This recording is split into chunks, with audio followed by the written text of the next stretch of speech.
FXFL.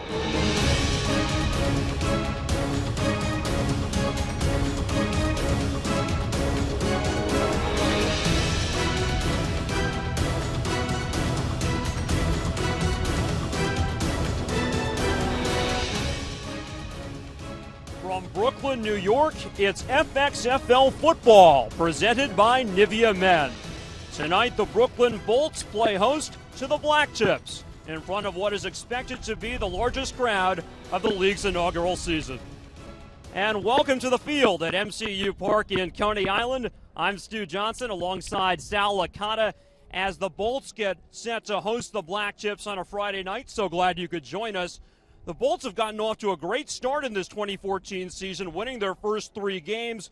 This week, they lost one of their most productive defensive players, but for a good reason. Jordan Dangerfield signed a contract with the Pittsburgh Steelers. It's rare that you're happy to lose one of your best players, but that's the case. So Jordan Dangerfield moving on to the next level, and that's what this league is all about. So you want to develop players and have guys have a chance to get to the NFL or get back to the NFL, and everybody happy for Dangerfield moving on to the next level. A player who has had NFL experience is Tim Hightower. 4-year career as a running back with the Arizona Cardinals and the Washington Redskins before a serious ACL injury sidelined him in 2011. Tonight he makes his FXFL debut playing for the Blacktips. Hightower, one of those guys that wants to get back to the big show, and it starts here tonight in Brooklyn. You mentioned the knee injury. He had some success in the league, played with the Cardinals and the Redskins, over 2,000 yards in his career. He feels he's healthy. Coaches say he's ready to go. We'll see tonight. Now, the Bolts offense runs through tight end A.C. Leonard, a guy who's very explosive, has a lot of speed, and should be a man to watch tonight when the Bolts have the ball. I'm looking most forward to watching A.C. Leonard. We know about his combine time, the fastest 40 out of any tight end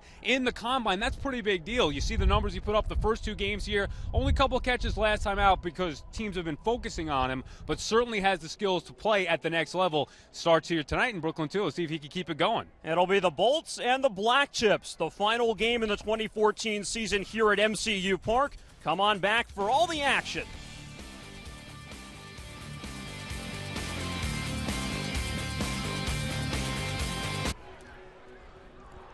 Frigid temperatures in Brooklyn, getting down towards 40 degrees tonight as we get set for kickoff. It'll be the Bolts kicking off to the Blacktips as we get underway on Friday night. Brooklyn 3-0, and the Blacktips without a win this year, 0-2. Stu, frigid would be an understatement. It is brutally cold out here. The wind is just nasty at this ballpark. Well, it'll be interesting to see how the two teams handle it and also how the wind will affect the kicking game. Nick Marsh getting set to boot it away for the Bolts. Jermaine Jones back deep for the Blacktips.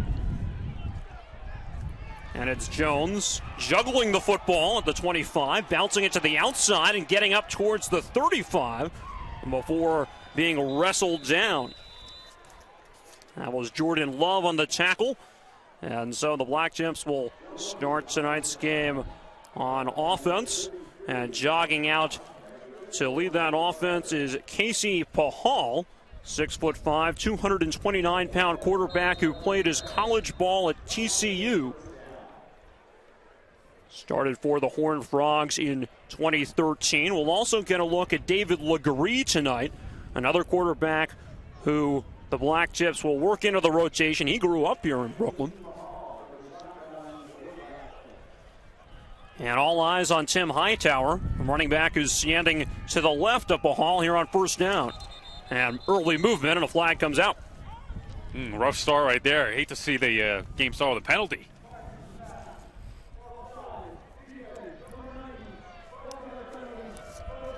Referee Steve Kinney on the call. That was Chris Redding, who jumped off sides. Redding too anxious to get going. Defensive end from Wake Forest. Don't blame him for being anxious. He had a very productive week last week in the Bolts victory. 1.5 sacks and forced a fumble in the game at Boston. So 1st and 5 upcoming here for the Blacktips. Traveling team. They do not play any games at home this season. Roll the pocket right, and Pahal's pass incomplete. Looking down the middle of the field for Mike Rios, but had it knocked away. Well, he was looking for his slot guy, Mike Rios, and Rios never really got his head turned around. It seemed like he wasn't ready for that ball as Pahal threw it to him, but nonetheless an incomplete right here. You mentioned they don't have a home. It's weird, to think about a team, Stu, right? We're used to watching, whether it's college or NFL, teams that don't actually have a home. But, in this startup league here, first year in it, that's where we find the Blacktips. Homeless, the Nomads. Traveling group of all-stars, as they like to think of themselves. This is a team that has had a lot of turnover in their roster from week to week, so not only are they playing in a different venue, but they have different players for the most part. Pahal from the gun and more movement. This time it's the other side of the Brooklyn line, getting a bit of a head start, and that should hand a first down away to the Blacktips.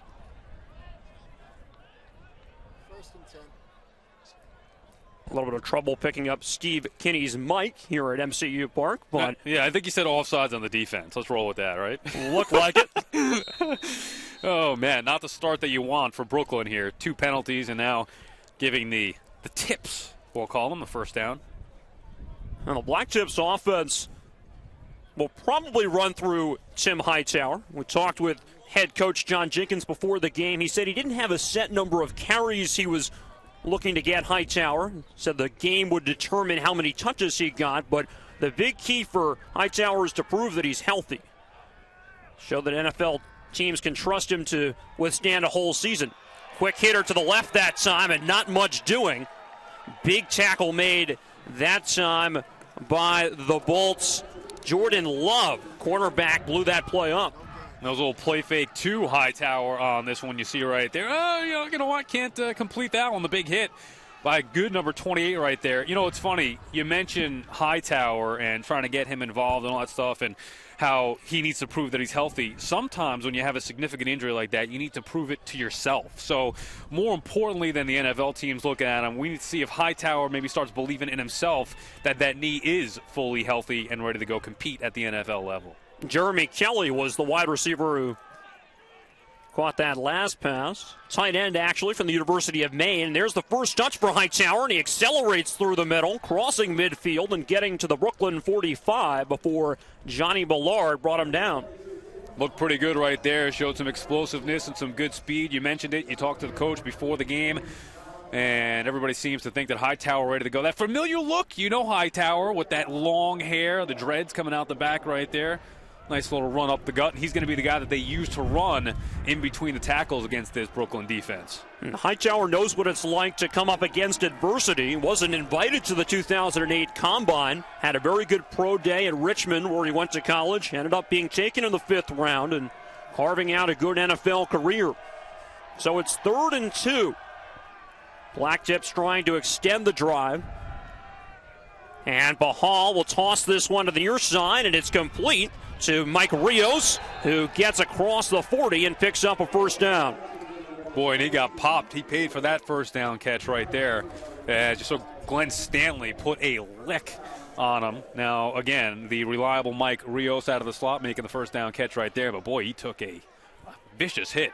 27-year-old Glenn Stanley, who had 5 tackles last week, played his college ball at Albany State and spent some time with the Steelers camp earlier this year. A little bit of a different look for the Brooklyn defense with Jordan Dangerfield gone to the Pittsburgh Steelers. They slide Michael Parker over to safety. That means Stanley and Corey Williams will see more time at linebacker position. So 1st and 10. Pahal rolling out. Completes another one to Rios, who ducks out of bounds in front of the 30-yard line. So it seems to be early on. Goal is to get Pahal out of the pocket a little bit in some quick passing game. Get him in some rhythm, some short passes, everything underneath so far. I'm surprised that they didn't come out running more with Hightower. We saw that nice one run from him. But, yeah, little stuff underneath, getting the rhythm, getting a feel for it. And, again, you do wonder how much the wind plays a factor in the passing game, the deep game. Now, I know they have the wind to their backs right now. But, Stu, it is, the wind is, it's just nasty. There's no other way to put it right now. So it has to be a factor down on the field. 2nd down and 5 upcoming. Hightower is still in there. And once again, the Bolts moving early on the defensive line. That looked like Earl O'Kinney.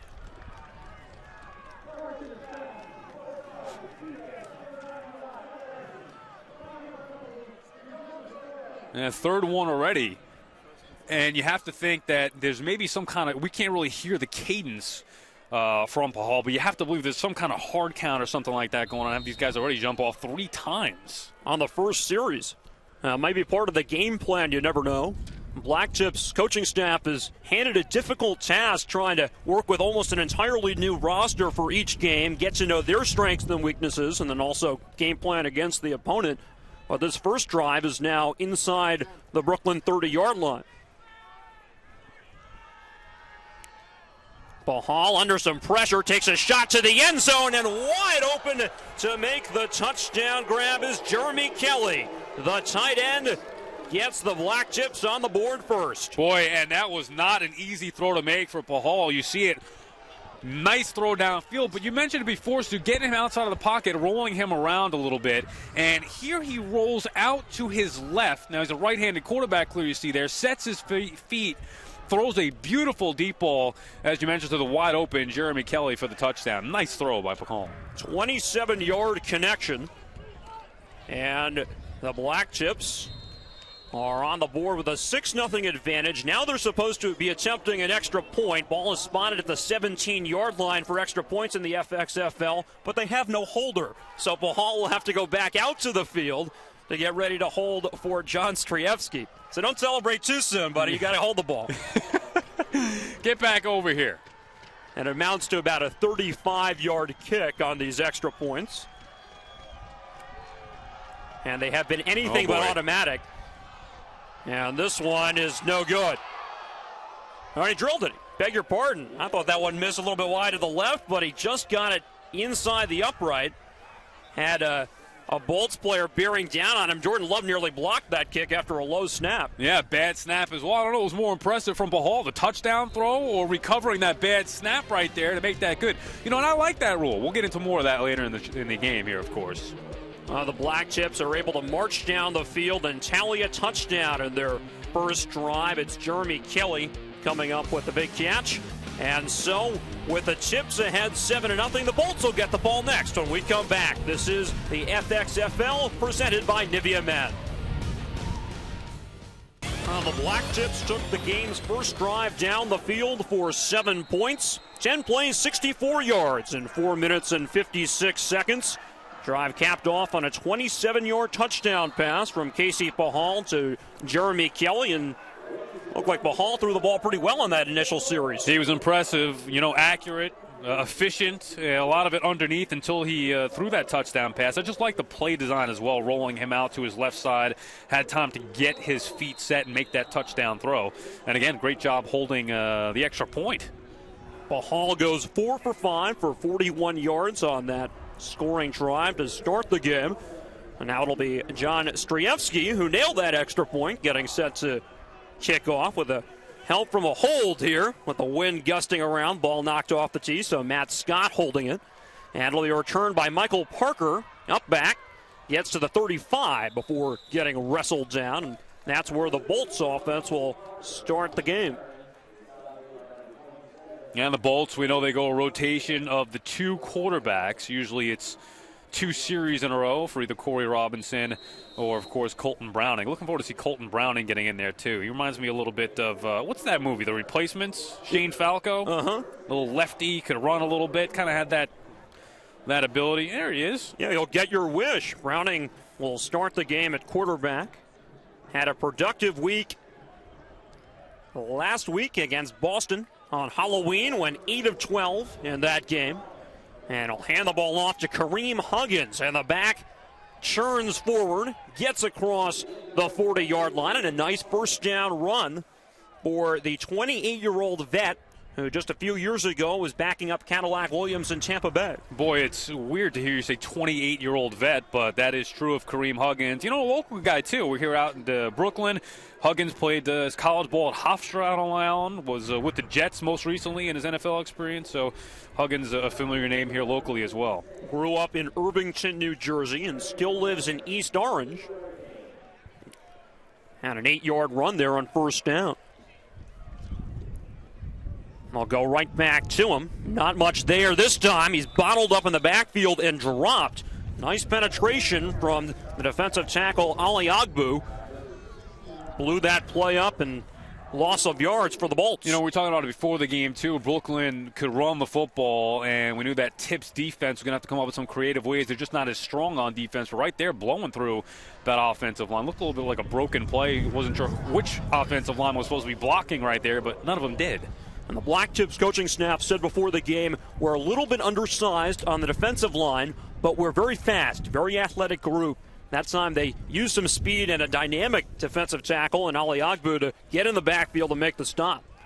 So on 3rd and 8, a pass over the middle, and it's completed for a first down. A.C. Leonard makes the catch into Blacktips territory in a big 3rd down conversion. Oh, there's my guy, A.C. Leonard. You know, they didn't get involved last week. 2 catches. That's because defenses are starting to figure him out a little bit. But you see right there, found a soft little spot inside that defense, and a nice throw from, of course, Colton Browning, and a nice completion. Leonard getting going early here. Boy, this guy, I'm actually shocked, Stu, to be honest with you, that he's not with an NFL team right now, just based on his 40 time alone in the combine. You mentioned it in the open. It's his 3rd best 40 time for a tight end since 2006. Ran a 4.43 40 as Huggins pushes forward towards the 40-yard line.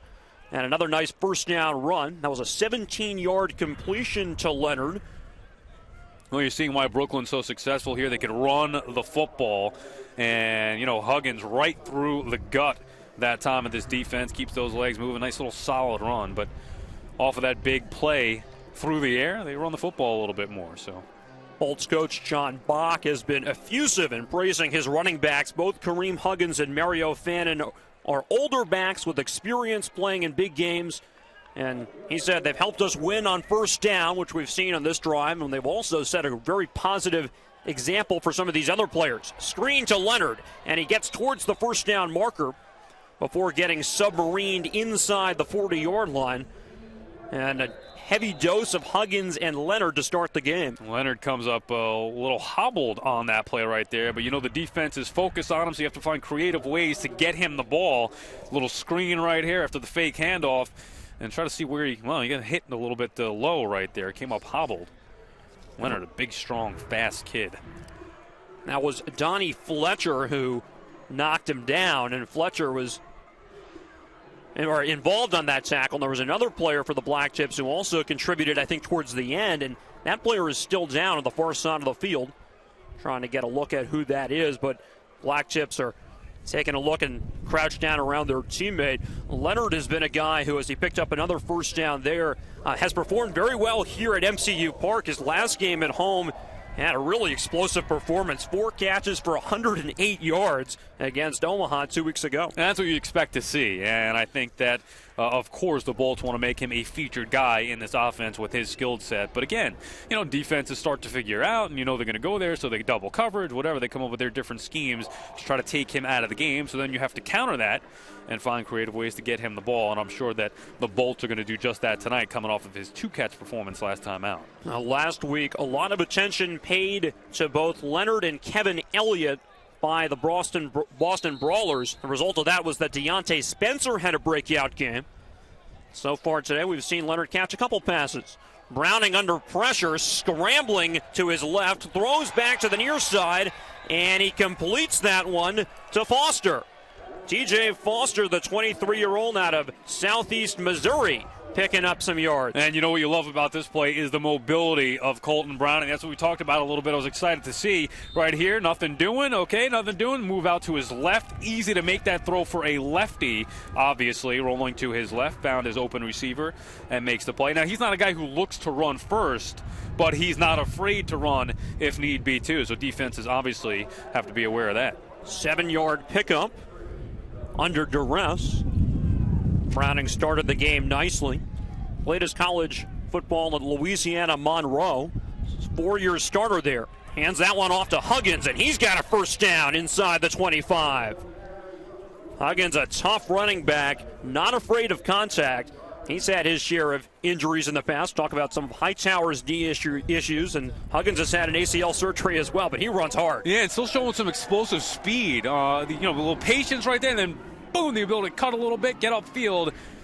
So a nice, easy run there for Huggins. I shouldn't say easy. Nothing is easy, with football here, but makes it look easy. I think that's a compliment to Huggins. No question about it. He's a physical guy, but still shows some explosiveness as well. And the patience you mentioned is something that John Bach is also very happy with. Says both Huggins and Mario Fannin, his two running backs, know how to read inside zone blocking schemes very well. They're smart and they can diagnose defenses effectively. There's a screen to Foster, and not much going on that time. Quickly brought down by Donnie Fletcher. You know, Stu, it's freezing out, right? And these hand warmers that they gave us pregame are finally starting to get a little warm. We had these, an hour ago? Finally starting to warm up a little bit. I wonder if the players, you see them, some of them on the sideline here, you could jump up and down and trying to stay warm a little bit, but they have to be freezing. You see most of the guys there with the short sleeves on. Now, look, they're football players and we're broadcasters. I know it's a big difference, but my goodness. It's a world of difference. And off for Huggins, pushing forward, and he gets that one inside the 20-yard line. We'll set up a third down for the Bolts. Well, they say in the hand warmer packaging, 25, 30 minutes it'll start to kick in. Oh, geez. Well, yeah, it's about time. Finally starting to feel something warm. You know what? The players remembered that we didn't, our gloves, so they're a little smarter than we are. I'm still kicking myself for forgetting them before I left the apartment. I don't understand why. I completely neglected to bring them. Anyway. It'll be a 3rd and 7 for the Bolts, who converted to 3rd and long earlier in this drive. A.C. Leonard was the target on that pass from Colton Browning, and he's lined up in the slot to the right. Looking in Leonard's direction, Browning overthrows him, and that'll bring up 4th down. Sort of had a feeling they would try to go to the big fella. Looked like a little miscommunication there. Not sure who ran the wrong route, but somebody certainly did, and Browning just kind of threw it toward the back of the end zone, making sure it stayed out of harm's way. That's the other thing that the Bolts have done extremely well. They haven't turned the football over. I mean, the quarterbacks have made smart decisions. And that smart decision allows Brooklyn to attempt a field goal here. This will be a 38-yarder for Nick Marsh, who was a punter at Rutgers recently. Has had his ups and downs kicking for the Bolts this season, and that snap gets away from him. He falls on top of it after it was dropped by the holder, Corey Robinson.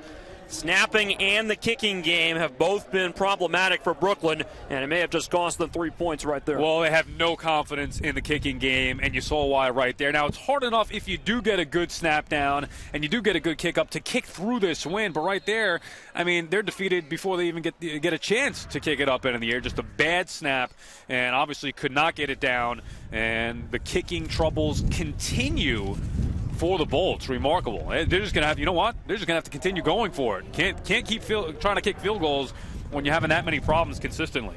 John Aikman is the long snapper, and that one a little bit high and certainly away from the body of the holder. There's another snap that sails over the head of the quarterback, Bahal, and the ball is still loose around the 15-yard line, and the Bolts fall on it. How about that?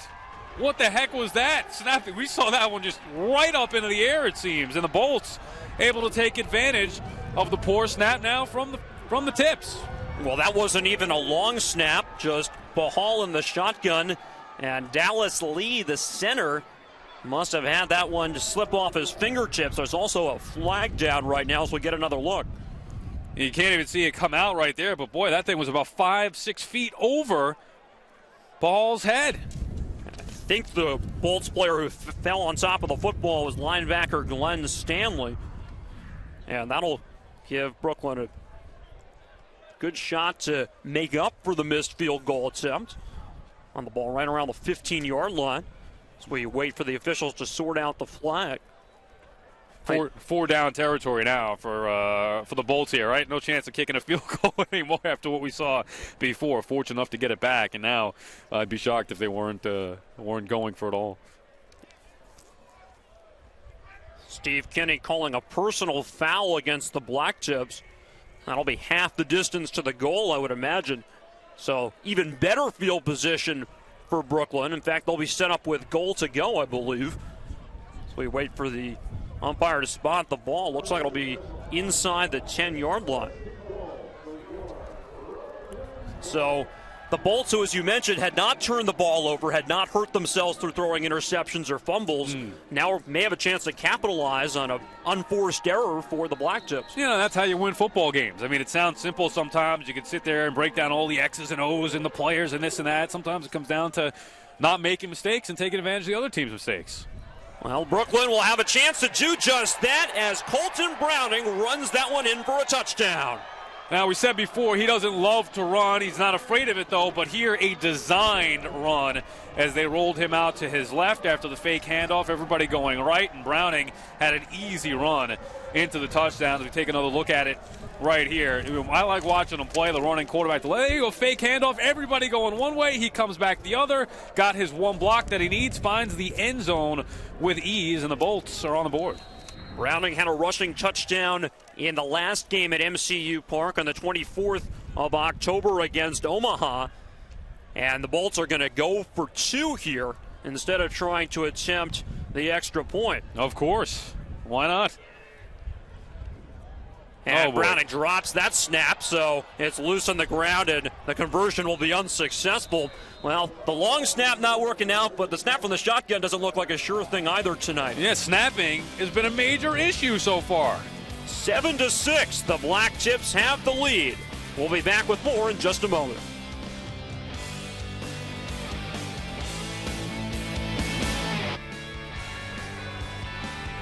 Back at MCU Park in Brooklyn, home of the Brooklyn Cyclones, the baseball team in the summer, and the Brooklyn Bolts of the FXFL here in the fall. And Sal, this game so far has seen some turnovers and also seen a couple touchdowns. Yes, they have. For the most part, it's been a well-played, first quarter here. Aside from the snapping, has been a major issue. I'm not sure what's going on out there. You would think that if it were the rain or something like that, you could understand the poor snapping, but it's not raining. It's just windy as heck out here tonight. So I'm not sure why the issues with the snapping for both teams. Nick Marsh will kick off for the Bolts, who scored a touchdown in their last drive. It was just one play. Touchdown run for Colton Browning after a Blacktips fumble set the Bolts up with first and goal from the 8. Ball being blown off the tee twice now before Marsh can kick off. The wind comes in right off the water, which is beyond brutal. the bleacher section. And in the summer, that means a lot of home runs don't actually get out of the yard. The wind knocks them down, balls that could leave the yard. Today, and in the fall, it means that kicking, punts, kickoffs, extra points, all of that is pretty difficult. It's major wind coming here. So I didn't even know that. I've watched some Cyclone games and stuff like that, but I didn't realize that it was so difficult, even in the summer, to hit the ball out to right field. But boy, you get here, this is nasty. Right field and right center are not exactly a picnic for the players in the New York Mets, New York Penn League affiliate. That kickoff out of bounds, almost hopped into the end zone, but it ends up rolling out. Darrell Thompson was the return man, made the wise choice to let that one bounce, and will set his team up with pretty good field position. So more special teams troubles for Brooklyn. You talk about the defense and the offense. It always gets, overanalyzed to a certain degree, and you neglect special teams, but such a major part of the game, and you're seeing that playing a factor early on.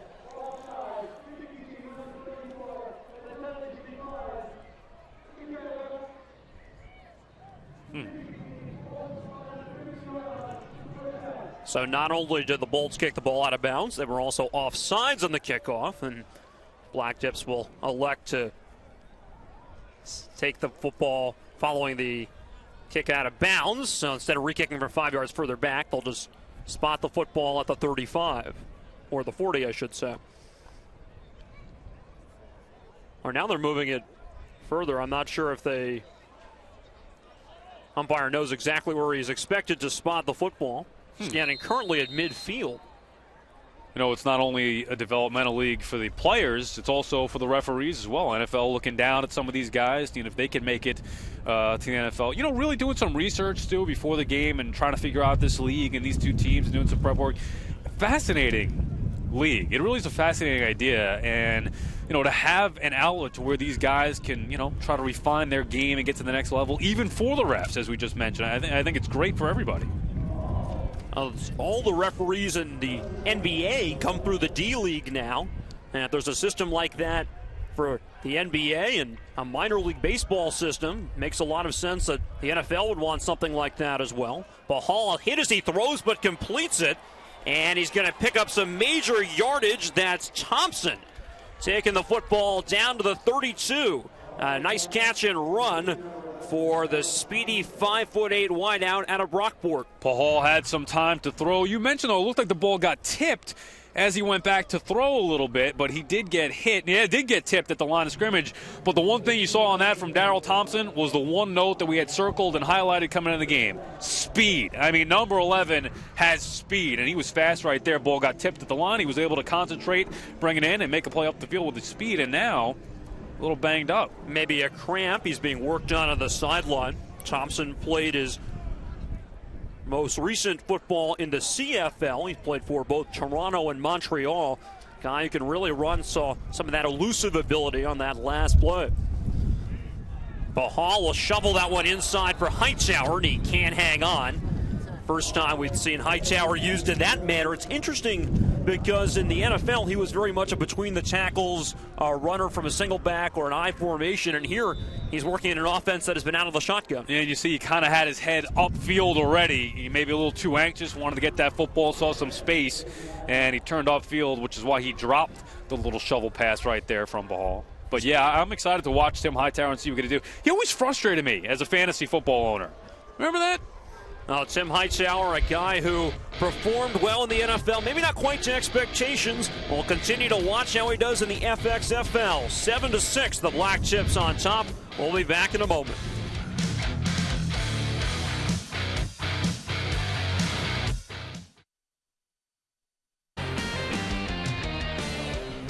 Seven to 6, the Blacktips on top of the Brooklyn Bolts with 3:36 to go in the first quarter. Welcome back to MCU Park.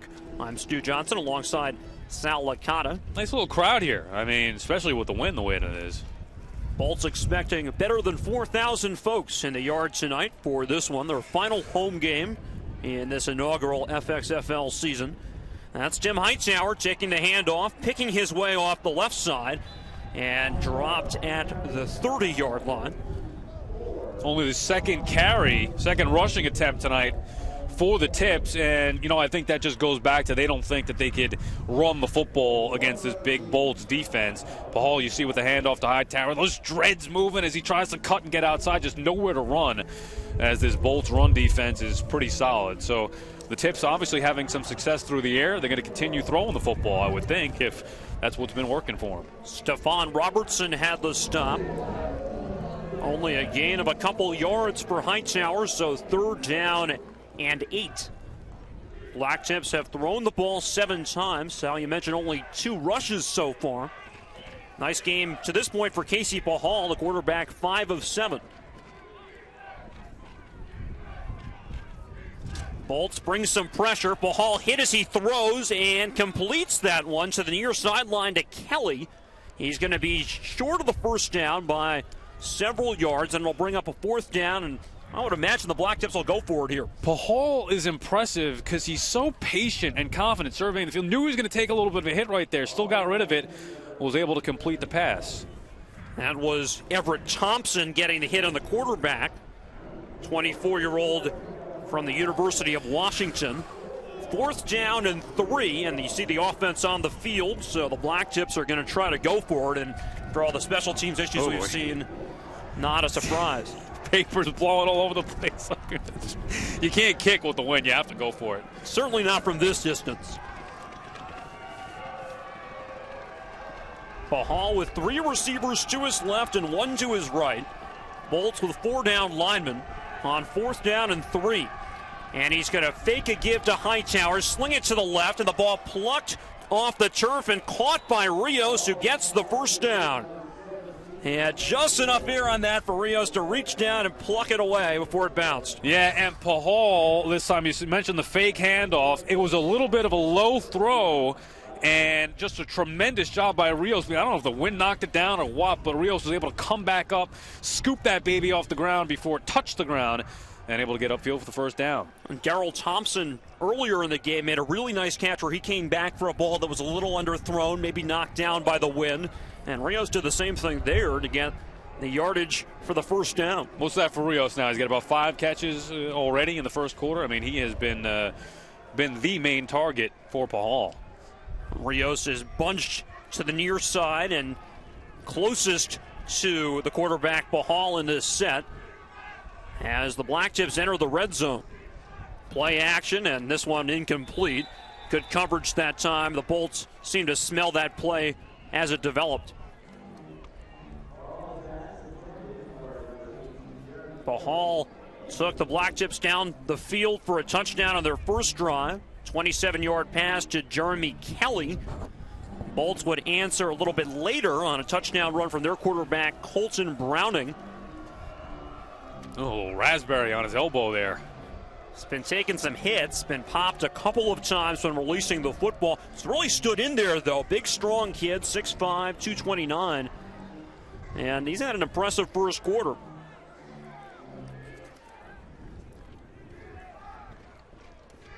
Second and 10. Hightower remaining in the game at running back. As the Bolts show some pressure from the right side, but they back off. Pahal slings this one to the right, and he completes it inside the 15-yard line. That pass caught by Kelly again. So you can see right away that those two have a bit of chemistry. Yeah, they do. And Pahal, throws with some zip on that one. He has the nice touch we saw earlier, throwing it all around the field. And this time to Kelly once again near that sideline there. Far throw to make almost all the way across the field like that.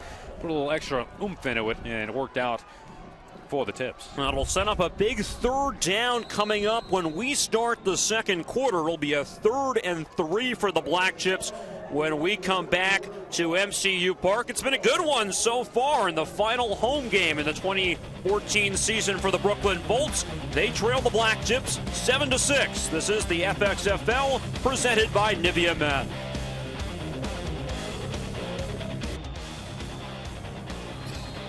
Start of the second quarter at MCU Park.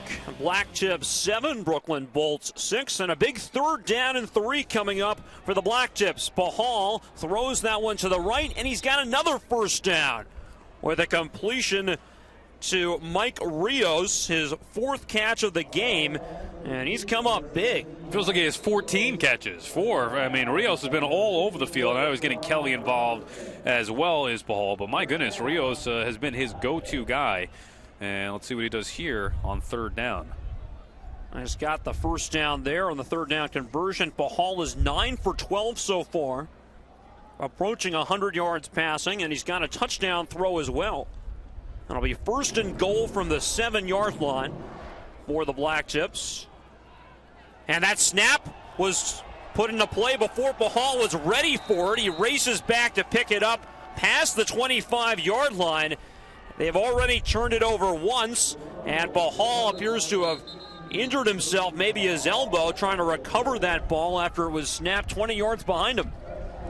He looks like he's hurting his left side of his body there, that arm, shoulder. Who knows what exactly is hurting Pahal, but clearly banged up and angry as well. But I don't understand what is going on. Maybe that one wasn't a bad snap, but mistimed snap, as Pahal was just not ready for it here. See, he wasn't even looking under center. So the shotgun snap that time, not aware of the football coming out of there, and then injured himself trying to dive back on the football. Lost 22 yards as that ball ends up all the way back at the 30-yard line.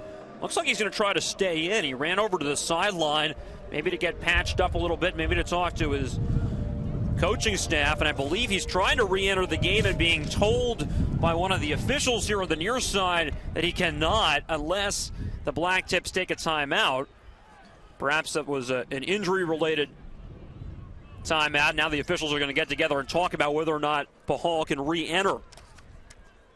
But as you said, that last snap from Dallas Lee looked like it was pretty much on point. It was just a timing issue. Right, we've seen so many bad snaps so far. You just assume, oh, there goes another bad snap. But that one was just that Pahal was not ready for it.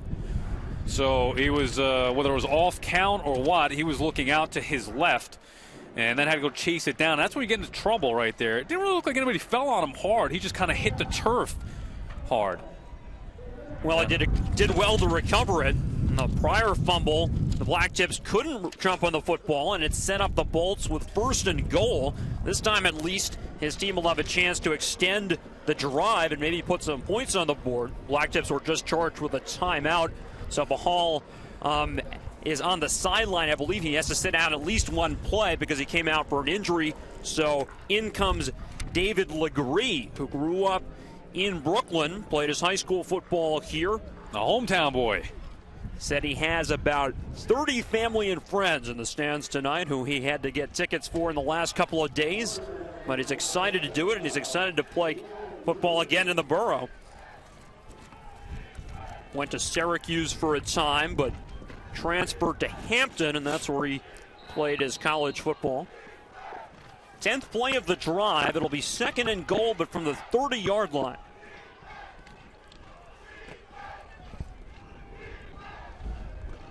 Legree under pressure, shovels it off to Hightower, and he's got the edge. Inside the 20, there goes Hightower to the goal line. Touchdown, Blacktips. 30 yards. And welcome back, Mr. Hightower. Well, there you see what Tim Hightower is capable of. And how about that for Legree? You know what? A little shovel pass gets himself in the action right away here. One play and a touchdown already. We look at Hightower. There you go, against that blitz from the Bolts. He found Hightower, perfect play call against that defense, and then Hightower did the rest with the blocking down the field, using that speed. That he looks pretty healthy to me.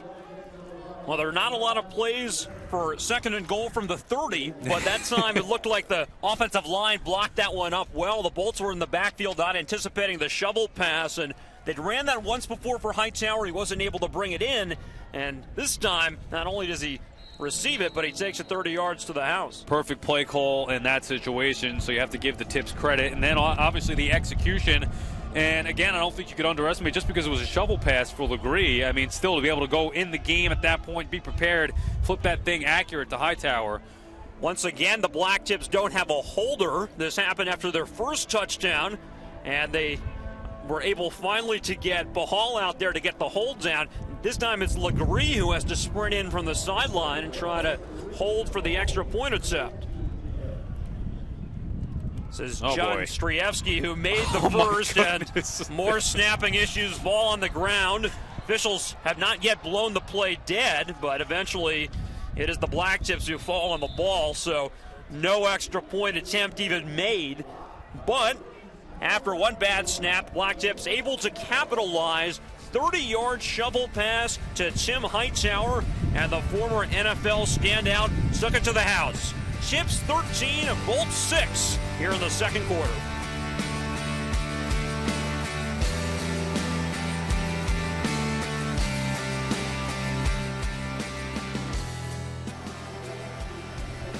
Chilly night in Brooklyn, finally starting to feel like fall.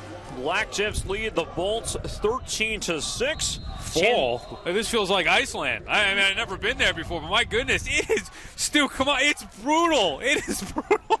That is Sal Licata. I'm Stu Johnson. Holy cow. And the Bolts falling behind early in this game. Nice performance so far for Casey Bahal at quarterback, and a 27-yard touchdown pass for the first score of the game for the Blacktips, and then another drive just there, 10 plays, 50 yards, 30-yard catch for Tim Hightower for a touchdown. And this is Deontay Spencer returning the kickoff for the Bolts, and he'll set them up with pretty good field position up across the 35-yard line. It's rare to have a drive where you lose 22 and still score a touchdown, but that is what the Blacktips managed in their last series. Now it's up for the Bolts to answer. Overcame the big mistake, the missed snap, of course. There we are, freezing up here in this booth. It's not even a booth. What is this thing? We're on a platform. It is cold out here, but you know what? It's actually been a well-played game, and you mentioned it, the big play by Hightower making up for that miscommunication there with the snap before. Now here come the Bolts, and this time it'll be Corey Robinson at quarterback. First time we've seen him in the game. Hands that one off to Kareem Huggins, who gets up to the 44-yard line. Robinson went to Troy. That's where he played his college football. He's a guy they'll use out of the shotgun a little bit more, spread the field. Browning is usually under center. They'll use him in more play-action scenarios. Both guys very accurate passers. In fact, when he was at Troy, Robinson had a game where he completed 30 of 32 passes, which is an NCAA record for a minimum of 30 attempts. Guy who can thread the ball into some tight windows. Hands this one right off to Huggins, and he pushes forward right towards the sticks. It's tackled down near the 48-yard line. Nice option to have when you have two quarterbacks who are accurate, good decision makers, and they bring a little bit different things to the table as well. Browning, obviously the lefty, and he can run a little bit. Robinson, they spread it out a lot more when he's in the game, as you were saying, Stu. And he had a big week last week. 201 yards passing in Boston, threw a couple of touchdowns.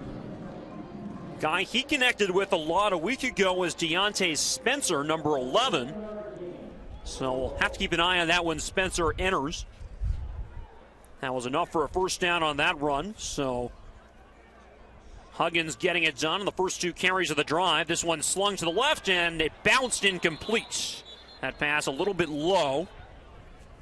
Trying to get that one across the field for DJ Foster, who's already caught a couple of balls tonight.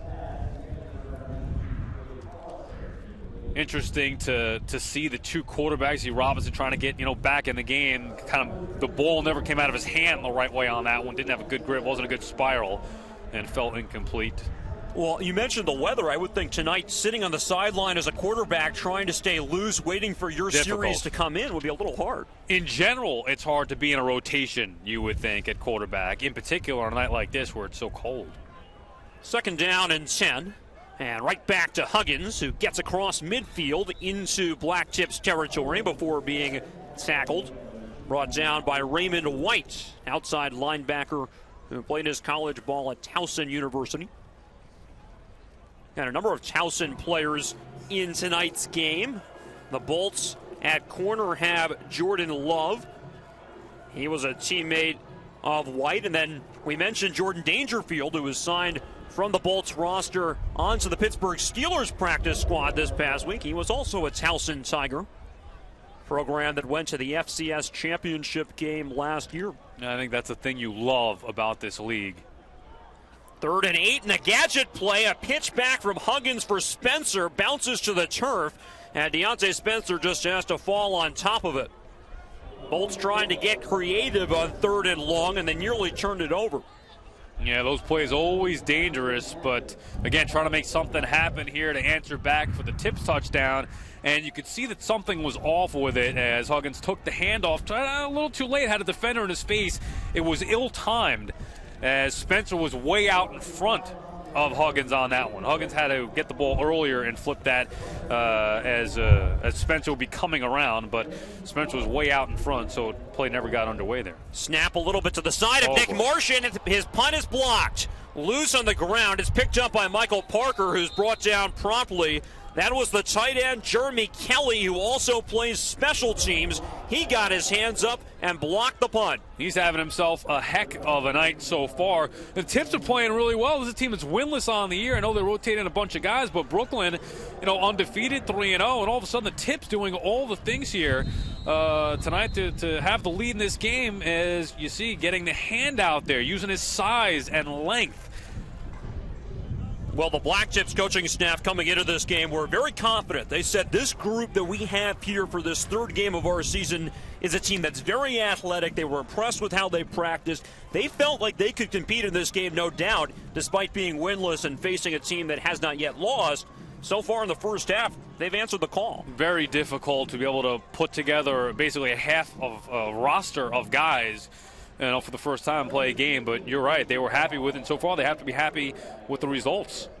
Bahal back in at quarterback and throws that one a little bit behind Malcolm Bea, and it falls to the turf incomplete. A rare inaccurate throw from Bahal. This time we're throwing into the wind here, but still that one just behind the intended receiver. It looked like he had some separation there too. Bea was just sort of sitting down in the middle of the field. He went to Middle Tennessee, spent some time in the New Orleans Saints roster. Think of how thrilled these guys have to be able to have an opportunity to go out there and play. And I think that's the one thing that I've learned in, trying to follow the league as much as I could here in the last couple of days and all that stuff, that they love being out there playing. It's different in college and even in the NFL with certain players. You're playing for money. In college, who knows what your interest is. These guys are here because they want to be playing football. Second down and 10. That went over the middle, and it's caught. An athletic play by Kelly, who reached up to grab that one and get the first down. He's having himself a great first half. Kelly, one of those guys trying to make a name for himself, hasn't been recently with the NFL, if at all, recently with the AFL, as a matter of fact. He's having a heck of a night. A nicely thrown ball by Ball, but to go up, know that you're going to be able to receive that contact. You know the hit's coming across the middle like that. Ball had plenty of time in the pocket. He found him, goes up, takes a lick, and still able to hold on to the football. He has had some night. 17-yard connection there. That was Deron Wilson who upended Kelly, took him out of the knees while he was in the air, but tight end still able to hang on to the football. Hightower gets that carry, and he's swallowed up immediately by Earl O'Kinney, 6'6" defensive tackle who played at the University of Florida. Now, O'Kinney's a guy who actually spent some of his childhood in Gainesville even before he enrolled at University of Florida. Spent the prior several years of his life in Ghana. Family moved from Ghana to Gainesville. He was asked, how would your life be different? He said, I'd be a soccer goalie. I'd still be an athlete if I was in Ghana, but I'd probably be playing a different sport. But he's got long arms. He's a disruptive force in the middle of this Bolts defensive line, and a guy who's blocked some kicks, batted down some passes, both in college and here in the FXFL. Looked like the left side of the Blacktips line got a little bit of a head start there.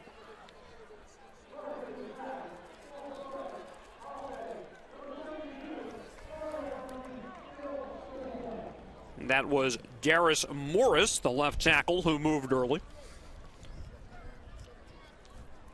Now, you were talking earlier, Sal, about how much fun this is for these guys, and it's also a productive opportunity. And John Box said to us this week that guys in the past have not had an opportunity to put new stuff on tape every week to show to the NFL when they're auditioning for a spot in the middle of the season. Now NFL teams can pop in the tape of an FXFL game and see what guys have been up to. How have they changed? How have they gotten better? It's a tremendous opportunity. Or if they're watching some game film, they can see other guys pop off the screen.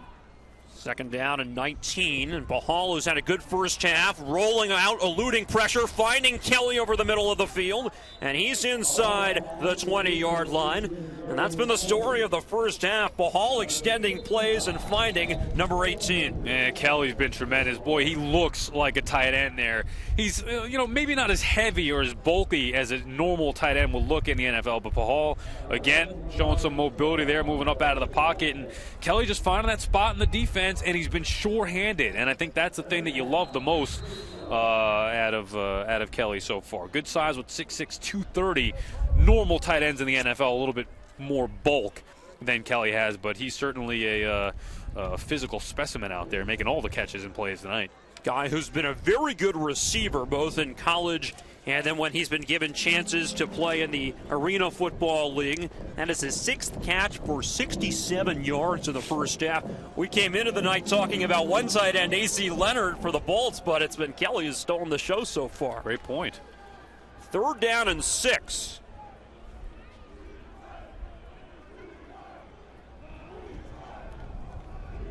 Bahal under pressure again, and he's sacked this time. Brought down in the backfield by Chris Redding. The defensive end had 1.5 sacks last week, and he comes up with a big third down stop there. Well, the Bolts bring the pressure here on third down, and last time the Tips were ready for it. This time there was nothing they could do. Bahal could not evade that pass rush of Brooklyn, as Redding doing a nice job being able to get to Bahal and bring him down, and really the whole team breaking through that line. Big hit right there, though, by Redding at the end of that. Bahal is taking a beating. Yeah, you saw Everett Thompson in there as well, forcing Bahal to shuffle towards Redding, who lowered the boom. Redding spent a prior part of this 2014 year with the Lions. Now is where the fun begins. Let's see if we get a snap down here. Here's Strejewski from 40 yards, and that kick is blocked. Knocked away by Love. It's scooped up by the Bolts, and here comes Brooklyn. And the ball pops out of the hands of the Bolts player, and falling on top of it there for Brooklyn is Jaron Wilson, but that was Jordan Love, the quarterback who also plays special teams, coming in there to block the kick. You know, the snap actually looked pretty good, but it was the placement. He had a little trouble right there. I'm not sure if that little delay was the biggest issue, or if that thing was going to be blocked anyway. But my goodness, the kicking issues continue here in the first half. And Brooklyn, you know, right there trying to make a big-time play on it, lateraling the ball back, which I'm sure John Bach's not going to be happy with. Look, you know what? Just go down. No need to get cute and lateral. Now, Love could have almost caught that snap in the backfield. He was there so fast. Yes, that's a great point. Kick never had a chance. And not only does he turn the ball over, he flips field position. And here it's Huggins getting inside the 40. And Kareem Huggins with another nice run on first down. And all of a sudden, we're inside 6 minutes to go in the half, but it's the Bolts with a scoring chance. And you could feel the momentum a little bit. Huggins doing a nice job just cutting to the outside right here, getting upfield for the nice gain on first down. You know, the Bolts obviously have some ability. A couple of sloppy plays here and there so far with some of the snaps, but they need to finish out. You know, they'd like to have a couple-minute drive here and answer that Tips touchdown with one of their own and get this thing a little bit closer here before the half. 8-yard run on first down for Huggins. They'll go right back to him on second down, and he's got a first down, pushing the pile forward. He was eventually tackled by Jesse Dixon. Kareem Huggins has been the running back throughout this first half. We haven't seen any of Mario Fannin, who has also gotten a number of touches this season, right behind Huggins in the rotation. John Bach has said Kareem Huggins works out harder than any player he's seen. He's constantly in the gym, putting in the extra time. And when you've been dealt some tough blows in terms of injuries, that conditioning and that strength training really can pay off. 9 carries for 38 yards here in the first half tonight. That's Robinson at quarterback, and he completes that pass to the left side. That's A.C. Leonard. Gets that ball down to the 28-yard line, and another nice gain on first down. And when the Bolts can stay on schedule, they seem to be doing pretty well. Yeah, and you haven't called A.C. Leonard's name since, I believe, the first drive of the game. But you see Robinson maybe starting to find a little bit of a rhythm now. Off the run game, has plenty of time to throw. Makes a nice throw to Leonard right there for the completion. And again, successful play on first down. And certainly, as you said, when you have got a positive gain on first down, when you're on schedule, when you're able to run the ball, can dilute the pass rush a little bit.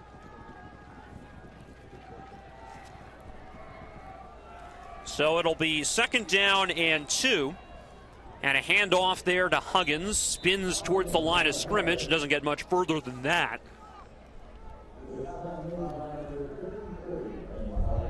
That was Raymond White in on the stop.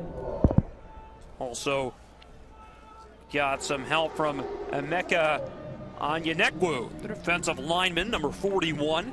Came up to fill that hole. So 3rd and 2. Big play coming up here for the Bolts as we tick down towards 3 minutes to go in the half. Empty set. Robinson in the shotgun, 5 wide.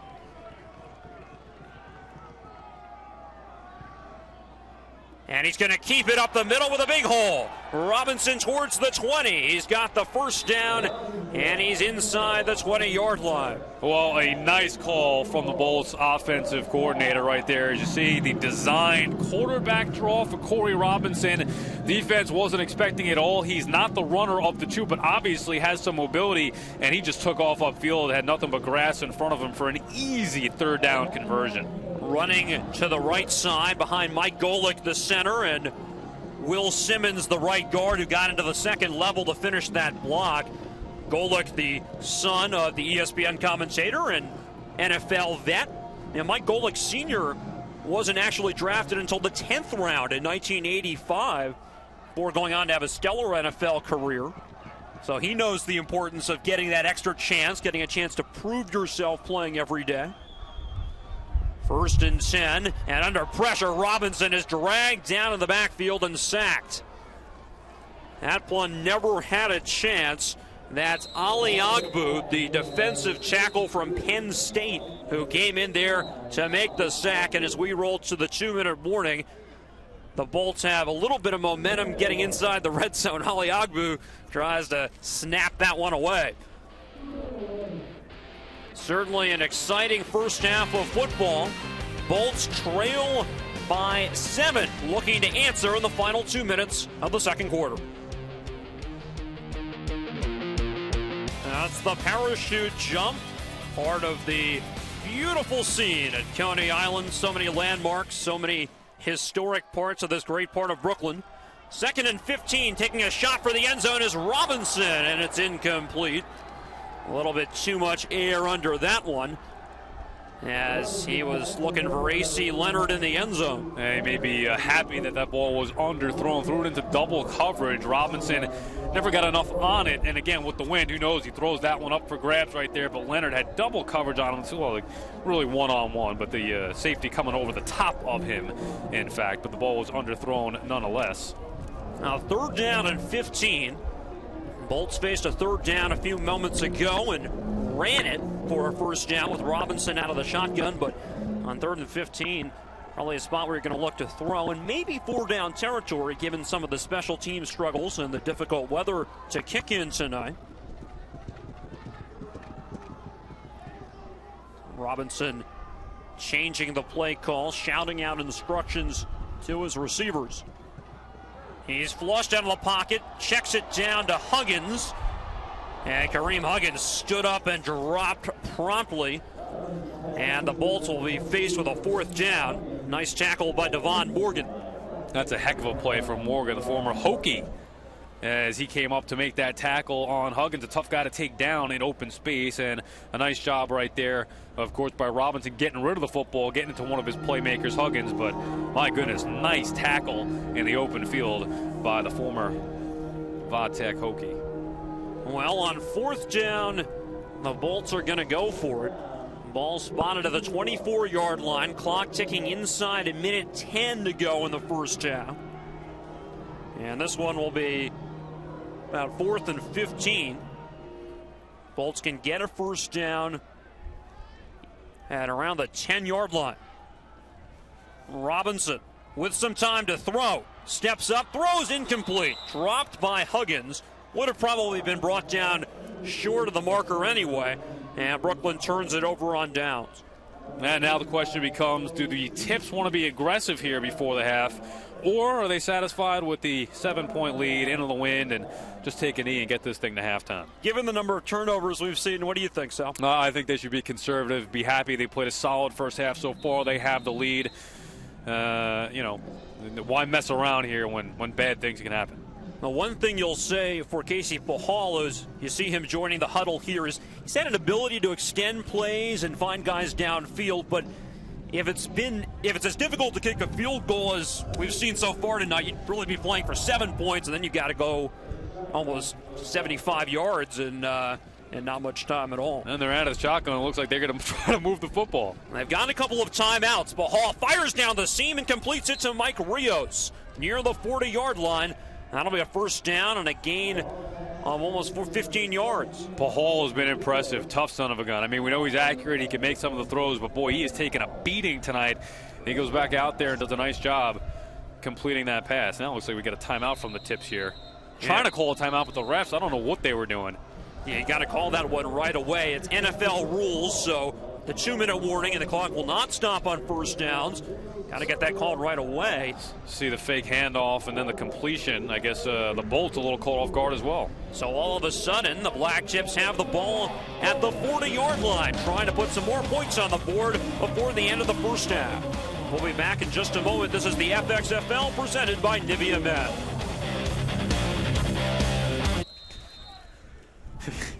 Well, a nice strike on the first play of the series set up the Blacktips at the 40.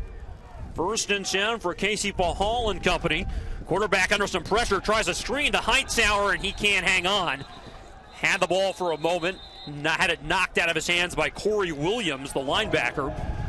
Bolts trying to sell that as a fumble recovery for a touchdown, but Everett Thompson will have to walk the ball back.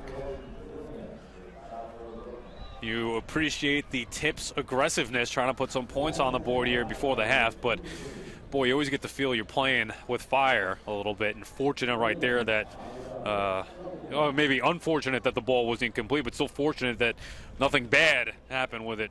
In a way, it's better that it's incomplete. Exactly, Stops the clock here with 27 seconds to go. It's freezing. I'm sorry, Folks, but it is freezing. I'm Sal shivering. is not warm. He wants you to know. You don't even have your hat on. Come on, you got to be frigid. I have, no, it's not warm, but I can't pretend. It's cold. Hightower takes the handoff across the 40, but not much there. And now you wonder whether they'll just let the clock run out of this first half. No effort to take a timeout, so it looks as though the Blacktips are going to be content to take the lead into halftime. And just as I say that, we got a whistle from our referee, Steve Kinney. Clock had already run down to 12 seconds, and now they take the timeout, which interesting that they would let it run down and then take the timeout. But they have a timeout. Why not use it? Well, so far in this game, we've seen the quarterbacks be pretty efficient despite the cold weather. Casey Pahal has had a couple of nice scoring drives that he's engineered. Got the scoring started on a touchdown pass to Jeremy Kelly. Bolts answered a little later on when they got a touchdown run from their quarterback, Colton Browning. Punched one in from 8 yards out after a turnover on a poor snap. And then the Bolts missed the extra point, also because of a poor snap. And from there, it was a 7-6 ball game. Blacktips added a touchdown a little bit later in the game. That extra point didn't work out. I should say the Bolts actually attempted to go for 2. And then there was a bad snap that Browning couldn't handle. On so the 2 points. One way or another, the snapping game has cost both teams some points tonight. 3rd down and 7. From the 43.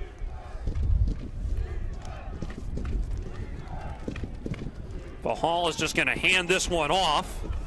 And to the outside goes Rhodes. Kendrick Rhodes has the first down, and he stops the clock as he gets out of bounds at the 46-yard line. First carry of the night is an effective one for Rhodes. Rhodes looks pretty good. We know that's the guy that wants to run outside as opposed to Hightower running inside between the tackles, and Rhodes showing his speed right there, getting to the outside, making a nice couple of moves before getting out of bounds to stop the clock.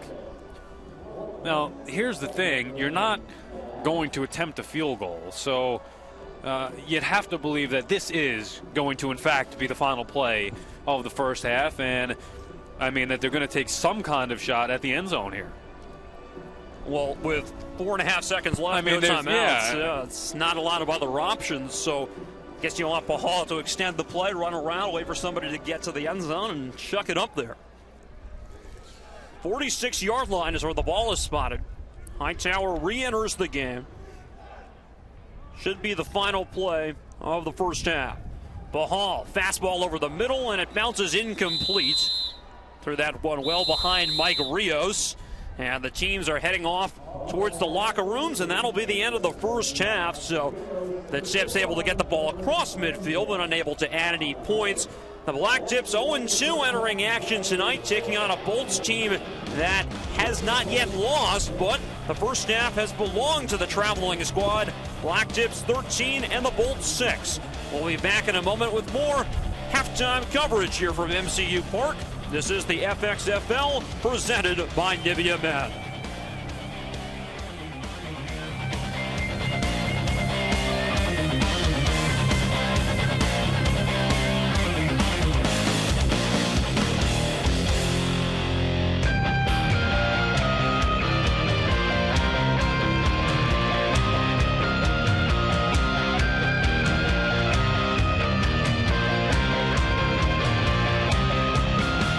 Parachute jump all lit up on a Friday night in Coney Island. Hometown Brooklyn Bolts having some trouble with the Blacktips, though. 13-6, the visiting squad on top. Right now, it's the Bolts trying to get their offense going. The passing game wasn't so efficient in the first half, and they'll look to improve on that as they'll start the second half with the ball. This is the FXFL Game of the Week presented by Nivea Men. I'm Stu Johnson alongside Sal Licata. What would you say the key is for the Bolts here in the second half as they try to get their offense churning a little bit better? You know, it's interesting to watch a team rotate 2 quarterbacks, but I think that's been the thing for the Bolts offense, is that you had Colton Browning do a nice job on his first 2 series moving the football, and then they went to Corey Robinson and just never really got his rhythm before the half, and they just weren't able to be effective at all through the air. So I just think you need to see more consistency, but again, I don't know how you do that when you're rotating every couple of series. Well, John Bach has said his plan is to rotate every couple of series going into the game, but in crunch time when the game's on the line, he said, we'll play the best guy. We'll play the guy with a hot hand. So let's see in the second half whether the Bolts maybe ride Browning a little bit more if he continues to perform effectively. Ball being held for John Strievsky, who will kick it off towards the end zone where the Bolts fans are packed in as you see them making some noise. Back deep to return the kickoff is Deontay Spencer and Kevin Fogg. Those are 2 of the fastest players on this Bolts roster. 2 guys can run a 4.3 40. This one hops under the legs of Fogg. He jumps on top of the football and appears to have recovered it at the 22-yard line. Nearly another special teams debacle. That's a good way to phrase it. Boy, sorry to cut you off there, but that one, you never want to see that. First of all, it's a short kickoff, and obviously due to the wind, the kicking has been a major issue. You have to have holders now. Short kickoff, but didn't come up with it cleanly right there. That's dangerous. You don't want to start the turnover with the second half with a turnover on special teams, no less. Fogg ran a punt back 84 yards for a touchdown last week in Boston, but that time looked a little bit unsure of how to field that short kickoff, and I think the Bolts' 2 return men, Spencer and Fogg, are playing a little bit too deep given the wind we're seeing tonight. Fogg kind of looking upfield as opposed to just focusing on corralling the football. And after they nearly turned it over on the kickoff, the Bolts a little bit out of sync, and they're taking a timeout before they can run the first play from scrimmage here in the second half. Oh man, that is not the way you want to start the second half of football here. So the Bolts had to sit in the locker room, try to plot how to get back into this game, and first play under center will have to wait a little bit longer. We'll be right back in a moment here in the third quarter from Brooklyn. Bolts burn a timeout before they can run a play in the third quarter. Trailing 13-6. Colton Browning, the quarterback, tosses that one to Kareem Huggins, and not much doing there. Huggins dropped in the backfield for a loss. And it'll be 2nd down and 12, it appears, for the Bolts. That play going nowhere. Yeah, trying to establish the ground game early on here with Huggins. Huggins had himself a decent day so far. He was pretty effective in the first half, but right here, try to get that defense stretched and get to the outside, but just nowhere to run for Kareem Huggins. Trying to be patient, but the defense just overwhelming that time. Huggins, 10 carries for 38 yards in the first half. Loses a couple of yards there. Those defensive tackles for the Blacktips, Ali Egbu and Donnie Owens, you saw both of them in on that play. They're forced to be reckoned with. Back to Huggins, and nothing going on there either as he's promptly brought down again. Bolts unable to get anything going on first down. That was Emeka Onyenekwu who came over to make the stop.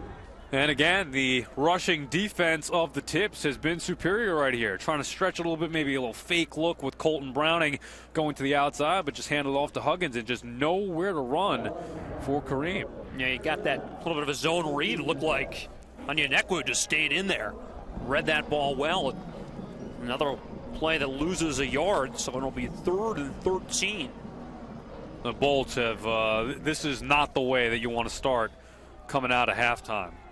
Browning 4 for 5 passing in the first half for 30 yards.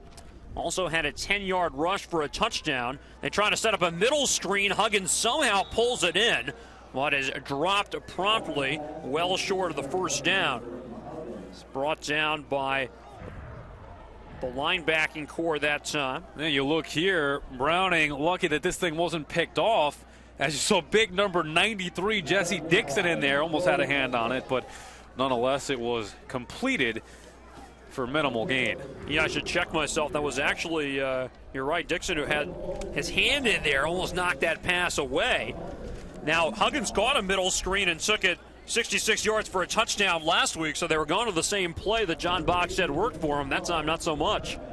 Marsh gets away a pretty good punt, and it's muffed by Jermaine Jones. Ball rolls to the sidelines, but the Bolts cannot scoop it up. Looked like they'd have a chance there. That was Vernon Kearney who nearly fell on the loose ball, but the Blacktips will get possession. Boy, a frustrating play from the Bolts' perspective, and the Tips are fortunate right there that ball was not able to be recovered inbounds. Boy, Jermaine Jones there, fortunate after muffing this one that could not be recovered by the Bolts. A nice punt, as you said, into the wind. And let's give him some credit, too, because that was not a good snap again, and Marsh was able to get it down and get away a pretty good punt. Yeah, and then Jones just I don't know what that was, lack of concentration, worried about getting hit, whatever it was, he couldn't come up with the football cleanly, mad at himself, as you can see right there, as he should be, but fortunate that the Tips still have the ball. And they'll get it at their own 28. That's where Casey Pahal will start the drive. Get a look at the quarterback there, who had a nice first half passing the ball. Tim Hightower's next to him. Hightower didn't run the ball as effectively as you might have liked in the first half, but caught a shovel pass for a 30-yard touchdown. Bolts were arguing for a flag right away, and then after they made their case, a little bit more movement, and they finally got one. Very sloppy start to the second half of football here in Brooklyn. Well, it was interesting because on the first series in the first half, we saw some procedural penalties, and then they got straightened out. But here to start the second half, more of it.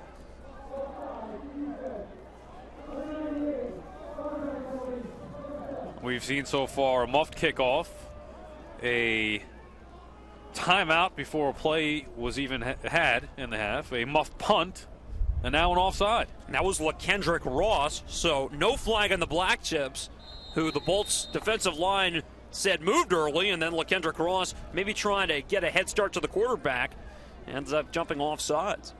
That happened 3 times to the Bolts defensive line in the first series the Blacktips had in the first quarter.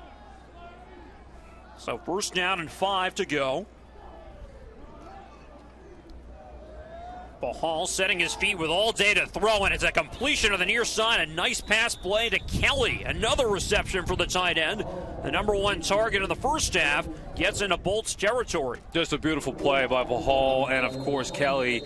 Crisp. Those two hooking up this evening has just been crisp, as he had plenty of time to throw and found Kelly, after running a nice route in the middle of that defense for another catch. What's that, number 7 now for Kelly on the night, including a touchdown. That completion totaled 25 yards. And he's having himself a really nice game. And you see him flexed out off the line here. That's something John Jenkins likes to do with Kelly. They can attach him or detach him from the line. It's a bit of a matchup nightmare for the Bolts linebacking core, who has to try to cover him. This pass to the near side, and that one is pulled in, complete. It's Rashad Carter who caught that ball. I've been really impressed with Casey Pahal. Good size, 6'5". He was playing with the Calgary Stampeders. Obviously, you mentioned all his stats out of TCU. He's just been impressive. Stands strong in the pocket. He can move, makes the right reads, very accurate with his throws. Tough kid. When he's been on the move, he's done a good job at keeping his eyes downfield and finding his receivers who've come back to him. And the receivers have done a nice job as well tonight, catching some balls that maybe you were a little bit underthrown due to the weather. Second down and 4. Bolts rush 4 men. And that pass complete again to Carter, tiptoeing along the sideline, and he's pushed out of bounds. A yard short of the first down. And again, right there, Pahal making something out of nothing. The rush was coming. He didn't really have much time. Head on a swivel, though. See, he was looking downfield. Wasn't there. Nothing there. Feels the rush. Gets rid of the football to his right. Finds his man right there. Another completion. So it'll be third down and a yard. Ball at the 33-yard line. This has been a pass-happy offense for the most part. Haven't seen a lot of Tim Hightower running the ball between the tackles tonight. It'll be interesting to see if on third down the Blacktips maybe are more inclined to go that route. Haven't seen much of him running, period. I mean, the Blacktips have not been running the football. Bahal will actually get under center here, and he's going to sneak in himself, pushing to the middle of the line, and he looks like he got the first down. Still waiting for an official signal, but Bahal not wasting any time, getting right up to the line, catching the ball. It's a little bit off guard. It's been mostly out of the shotgun tonight, and he gets the first down on the run. Bahal showing you he could do it all. A little QB sneak. Haven't seen much of this from him, but we know he's a mobile guy right there, showing he could move those legs in the pile and push that pile a little bit to get that first down behind those big offensive linemen. Yeah, sometimes you have that bigger quarterback. Sometimes you can be pretty effective at sneaking the ball behind a couple of talented guards and a center. Tom Brady's made a living doing that sneak on 4th and short. Bahal, 6'5", 229. That time running behind Dallas Lee and Justin Wells on his offensive line. 1st and 10. That pass complete to the far side. It's Montgomery, and he gets another first down inside the 20. Kashif Montgomery with his first reception of the game, and the Blacktips are in the red zone. And Bahal moving this team down the field. Now, fortunate right here, this one wasn't picked off. Rolling to his left, right there, you saw the Bolts defender just late to that throw. That's a tough throw to make across his body, across the field right there, but Bahal got it to his receiver in time for the first down. That was Glenn Stanley, the linebacker, who nearly undercut that throw. Blacktips up by 7 points. Bahal 4 for 4 on this drive, has taken his team down to the 18-yard line. Now looking to punch it in.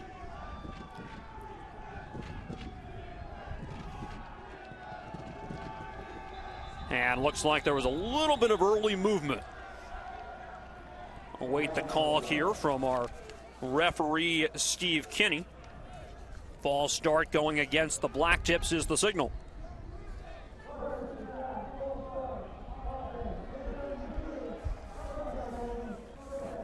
I believe that was Hightower who got moving a little bit early. Crowd dying for something to get excited about here from the Bolts perspective, and unfortunately to this point with 8 minutes to go in the third here, hasn't been much. Just the 6 points on the board. Sloppily played game really from the Bolts perspective, especially to start this third quarter. The other thing I've noticed is the Blacktips are running a lot of plays. They're an efficient, methodical team when they move the ball down the field. But have to think Brooklyn's defense has been on the field for a lot more snaps than usual at this point in the game. First down and 15 after the penalty. Bahal steps up, throws to the middle, incomplete.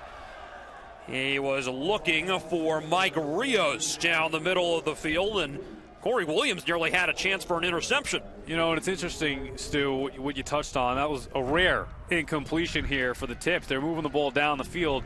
You get a look at this replay here. Had plenty of time in the pocket there. Just a nice play by Corey Williams, the linebacker, looked like maybe getting a hand on that one, deflecting away from Rios. But the Tips able to move the football and chew the clock and kind of shorten the game out. Usually you see that when teams run the football effectively, but the Tips doing it through the air. That's how good Bahal and these receivers have been, completing the majority of passes to keep that clock moving, lengthen the drive, shorten the game. Bahal 15 of 20 for 146 yards. Second down and 15, takes a shot to the near side and completes that one to Carter, his third catch of this series. He'll be short of the first down, but it'll make this third down much more manageable. And he's gotten everybody involved, too. Here, it's Carter, Rashad Carter, the 6'3 receiver, making the catch. Former Baltimore Raven with that squad, but he's gotten everybody involved. I mean, obviously Hightower out of the backfield. We talked about Rios and Kelly using his whole arsenal of receivers. So it'll be a third down and 4. And this is the type of distance where certainly have to respect both the run and pass options. Tight end Kelly attached to the left side of the line. Bahal awaits a shotgun snap.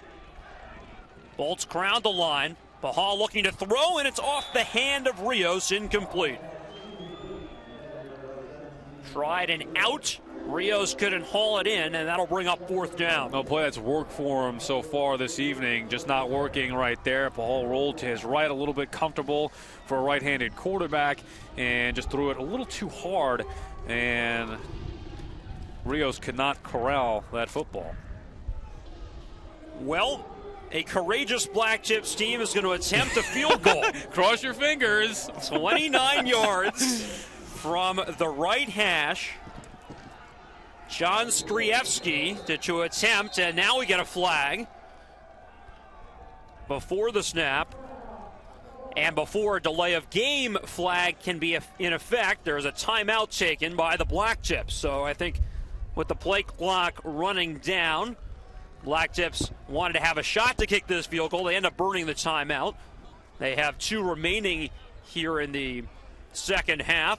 When we come back, it'll be a chance for the Blacktips to extend their lead to 2 scores. It's 13-6 with 6:35 to go in the third quarter in the FXFL Game of the Week presented by Nivea Men.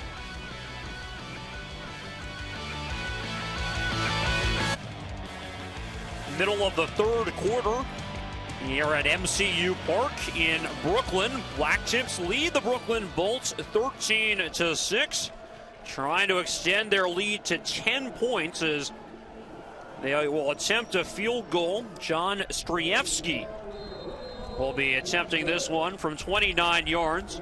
Had a 40-yard attempt blocked in the first half. Jordan Love knocked it away. We'll see if he can fare better here. Low snap, gets it down. That kick is wide to the left. No good. Special teams have been an issue all night long. Botched snaps, missed field goal, blocked punts, and this time Strievsky unable to get that one through the uprights, and Heisman Henry and crew love it. Well, I can't say I'm surprised. I mean, you touched on everything that we've seen so far tonight.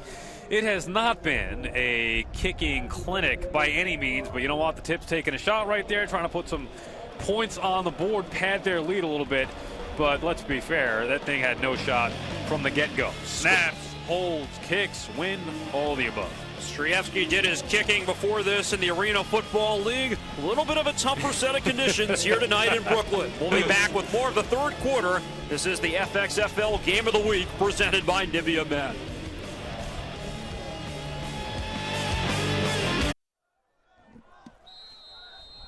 John Strievsky missing a 29-yard field goal for the Blacktips. So the Bolts will get their second possession here in the third quarter, trailing by 7 points. Colton Browning taking a shot, and as that pass sail on him a bit, it lands incomplete. He's looking for DJ Foster. First series of the second half, a 3-and-out for Brooklyn. Couple runs and then a screen to Kareem Huggins. Quarterbacks have been at their best for the Bolts tonight, both Browning and Robinson, when the team has gotten positive yards on first down, but now they're looking at a 2nd and 10, Sal. And you mentioned it, Stu. They were trying to run the football on the first drive. They couldn't do it, so here they come out trying to throw the football, and a nice shot downfield by Browning. Just threw it too far out of bounds, but his receiver was covered. Handoff here for Huggins. Nice spin move to elude one tackler. Get across the 25-yard line. Bolts have an advantage up front in terms of size. There's some big guys on this line.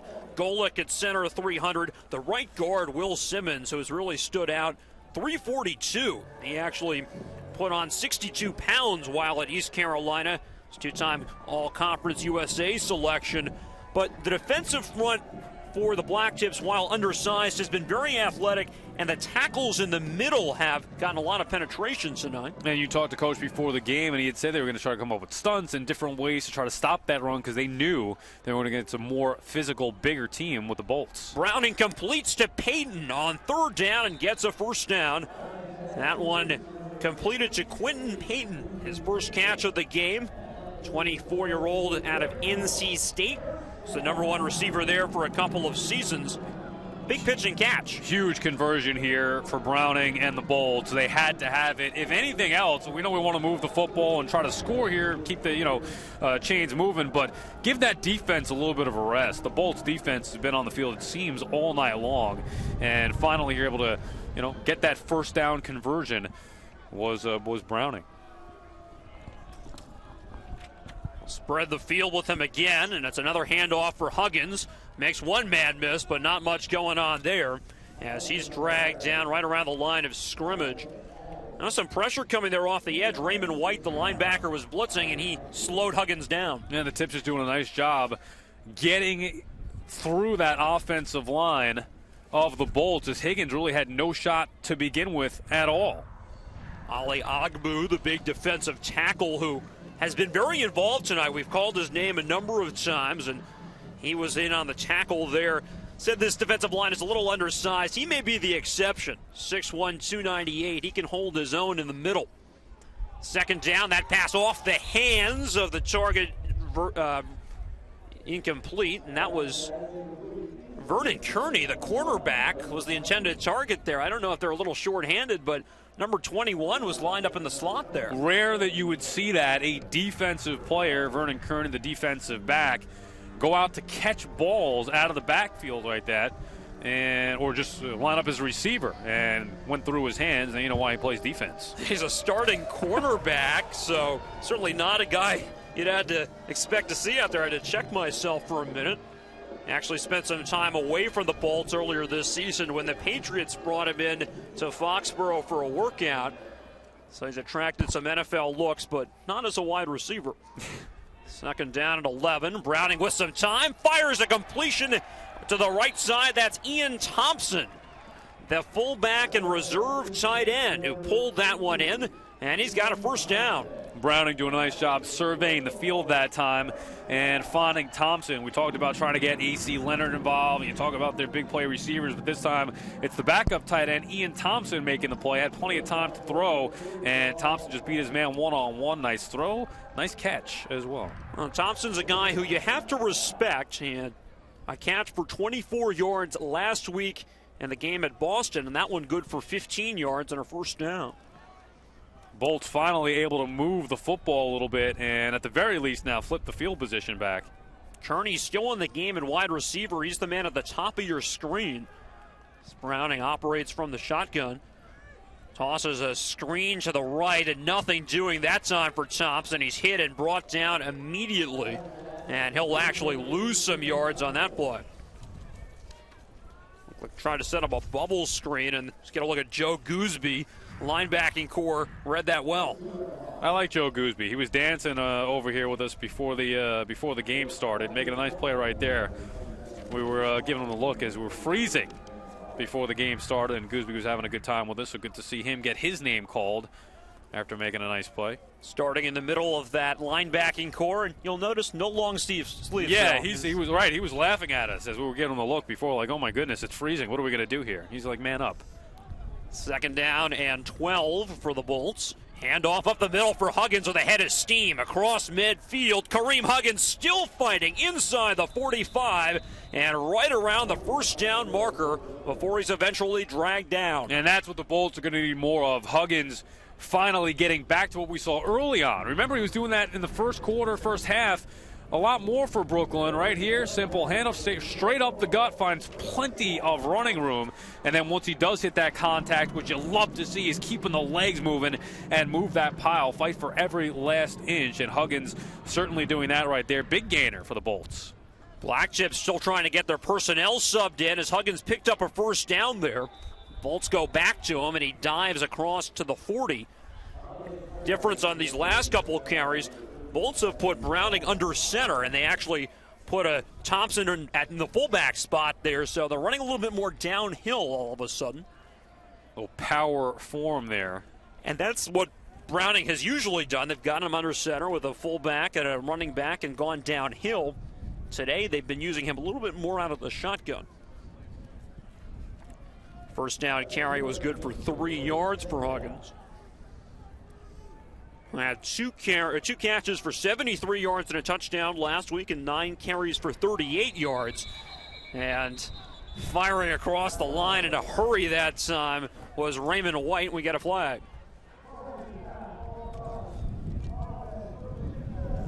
Bolts drew him offside. That was another procedural penalty for Brooklyn. They've had a number of those on the defensive line, and now their offensive line jumping a little early as well. At no point in this game have we seen Mario Fannin, who's gotten a lot of touches at running back in the past few weeks, as you see a bit of a snap issue there for Mike Golick Jr. little hesitation, and that'll do it. Fannin was part of Auburn's 2010 national title team and 57 yards rushing last week, and he hasn't been playing today. Huggins makes one man miss, but not much going on as he's bottled up and dropped to the 45. Tackle made by Devon Morgan coming up from the safety spot with some help from Emeka Onyenekwu, who got in the backfield there. 3rd down and 12 upcoming as we head towards the end of this third quarter. There's a big couple of plays upcoming for the Bolts. Bolts need to score some points on this drive here. They've done a nice job moving the football, and unfortunately they're in a tough spot here, 3rd and long, but maybe they even consider going for it here, trying to put some points on as we head to the 4th. Well, Brooklyn's had to come from behind to win several games in the 4th quarter this season. They're going to have to do it again here tonight in their home finale in 2014. It's the end of the 3rd quarter. The Blacktips 13 and the Bolts 6. Come on back for the final quarter of action in just a moment. This is the FXFL Game of the Week presented by Nivea Men.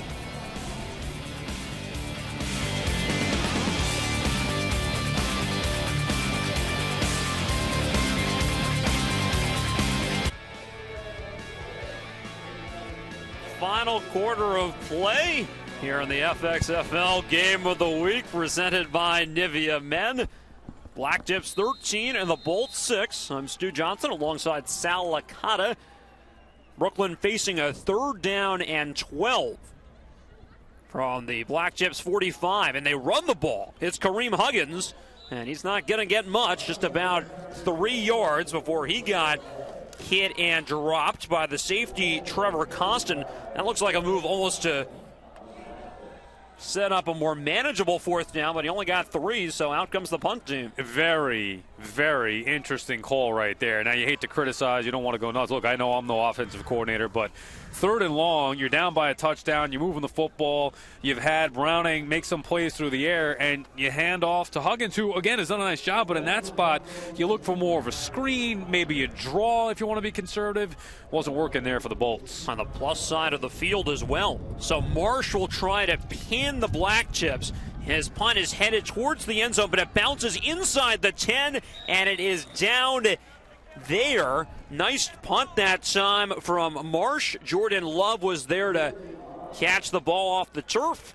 And the Blacktips will be backed up here after a nice punt. Yeah, the Bolts maybe figuring, you know what, get a good kick here from Marsh, wind at his back, and let's go out there and play some defense. The problem is, you see this guy right here, number 16, Casey Pahal, has been moving the football through the air pretty much at will against this Bolts defense. Now, I know it's only 13 points for the Tips, but, I mean, you look at it, they have had long drives of moving the football and at the very least controlling the clock, kind of shortening the game up. And here we are, 14 minutes to play in the game, and they still have the lead. Now the ball, trying to make this a 2-score game. This is a spot in the field where you don't want to make any mistakes. Ball is at the 7-yard line.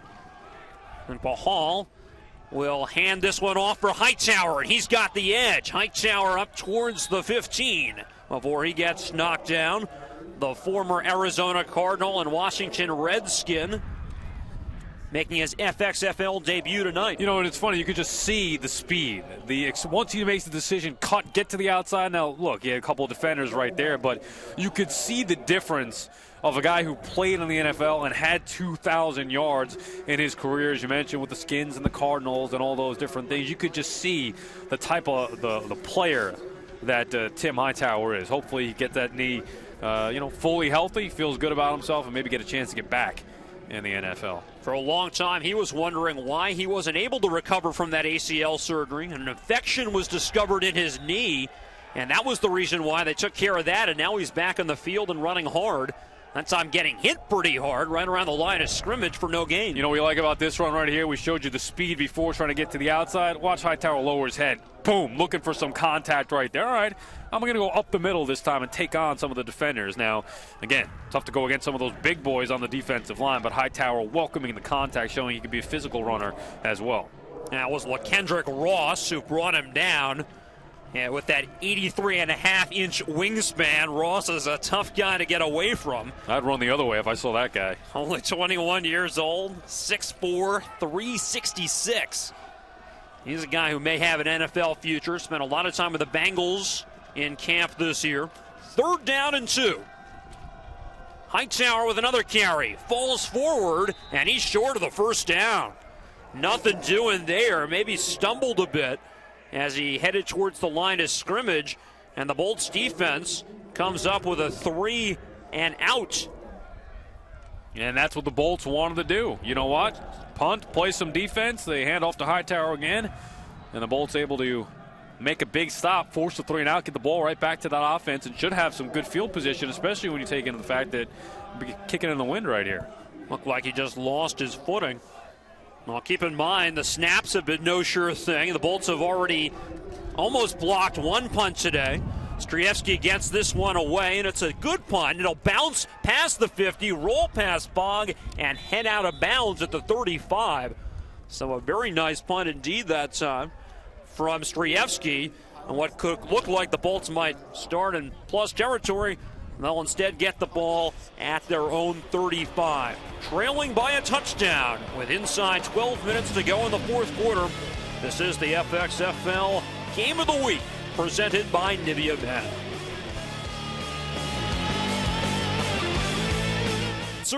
Entertaining the crowd here at MCU Park. Bolts trailing by a touchdown here in the 4th quarter of play. Corey Robinson at quarterback, and his first series of the second half hands that one off up the middle. More Kareem Huggins and a gain of 3 yards or so. Robinson only 1 for 4 in the first half. Didn't really get in rhythm. The Bolts have not thrown the ball well in this game so far. Surprising, only 4 pass attempts for Robinson. When he is in the game, this team likes to spread it out and throw the football. So right there, trying to get Huggins going on the ground and maybe throw it off the run, of course, but not able to get anything going with Kareem Huggins on that first carry. So Robinson, though, going to have to make some plays here through the air if the Bolts want to make a comeback. Well, we haven't seen any of Mario Fannin, and Huggins has taken 19 carries in this game so far, totaling 61 yards.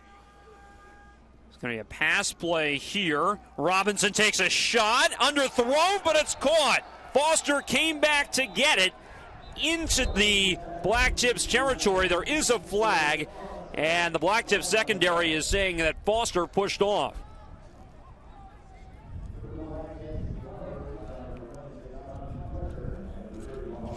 Although it doesn't look like that is the call in question here. They have to wait for the officials to make the judgment and the announcement as well.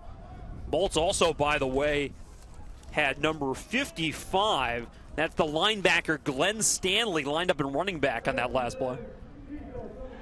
And the pass interference goes against the defense. The Bolts decline it, and a big throw-in catch for Robinson. Great job coming back for the ball by Foster. Oh, I thought this play was all DJ Foster. You mentioned Robinson with the throw. Again, struggled a little bit. That ball didn't come out of his hand the right way, but Foster doing a nice job coming back to it and really fingertip catching that ball before it hit the ground.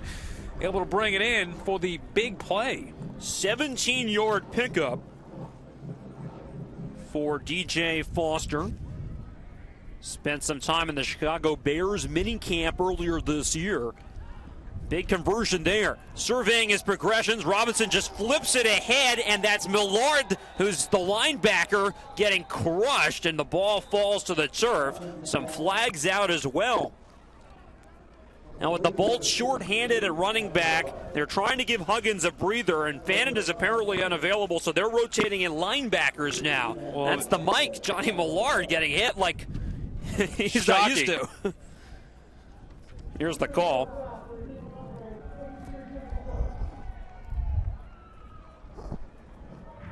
I didn't hear what he said, did you? I did not hear that call. Well, here's the thing. When you have a linebacker in at fullback position or halfback position, you're expecting him to block, not go out there and receive out of the backfield. He did catch it, but took a pop right there. Once again, nice physical play. Trevor Costin.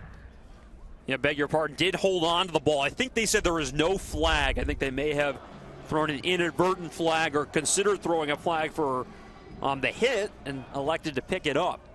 So it's a 1-yard gain as Millard gets to feel what it's like to be an offensive player. And Huggins right back in there. They'll give him the ball, patiently getting off right tackle, but the ball came out as he crossed the 40. The Blacktips have picked up the football, but the ruling from the lines judge is that he was down.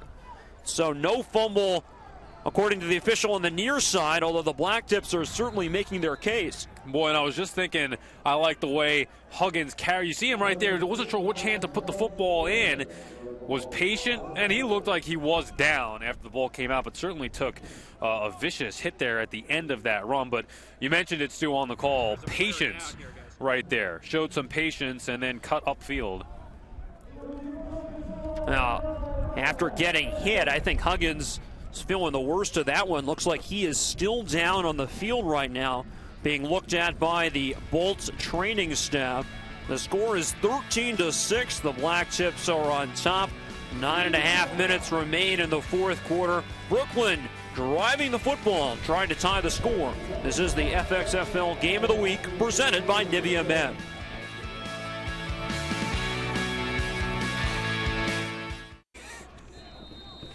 Kareem Huggins out with an injury, headed back to the sideline under his own power, but that leaves the Bolts without a running back as they face a third down from the 43. Empty set. Robinson lets that one sail, and it's incomplete, nearly intercepted, as that pass was in a dangerous spot.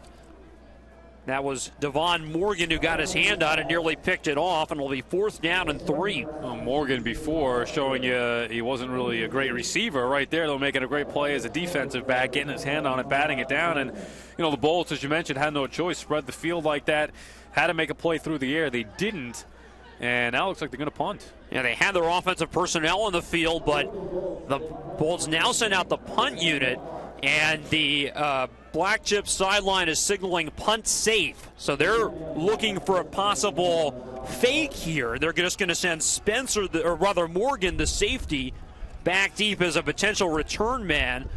Bolts are still getting their personnel on the field. There you get a look at Morgan. But it looks as though Marsh is intent on punting this ball. This one's off the side of his foot, a wobbling punt. It will bounce in front of the 30-yard line, and he downs it himself at the 34. Have you ever seen a punter down his own punt? No, I don't think I have. I've seen a couple things tonight that I haven't seen before, but that one was a surprise. That's the first time for me. Well, Marsh's last punt was a very good one. It was down inside the 10, going this direction, but that one came off his foot wobbling and only gets to the 34. The special teams play tonight has been, it hasn't been very pretty. That's a 4-yard punt, so that may be the least amount of yardage I've seen ever. Well, you saw him get a punt blocked earlier today, and I think that one totaled more yards than that one. So here come the Blacktips. They lead this game 13-6, 9:07 to go in the fourth, looking to ice this one. Pun possibly intended. Pahal rolls to his right. He takes a shot downfield, and coming back to make the reception was Carter, but he dropped the football. It's out of bounds, incomplete. He had Rashawn Carter along the far sideline. What happened here? Because I thought Carter did, in fact, catch the football, and I was just about to praise Pahal. Oh, he stepped out. He had his foot out of bounds right on the sideline. Didn't realize where the spot was. But John Bach, the head coach for the Bolts, you see him right there pointing, making sure the officials saw. I was going to say, I thought that he caught it, and boy, Pahal, you know, we talk about the weather, you could talk about the pressure from the Bolts defense, whatever it may be, thrown into the wind, all this stuff. Pahal, just such an impressive quarterback. He's shown poise. He's been comfortable and calm, making all the right reads, all the throws. Ball comes nice out of his hand. He has had one heck of a night here for this Tips team. That was another good pass, throwing to the field side. The ball here on the left hash mark. He's throwing that one all the way across. On 2nd and 10, Pahal has Hightower lined up next to him in the backfield. Rolls to his right, completes that pass to Rios. And it gets to the 38-yard line before getting knocked to the turf.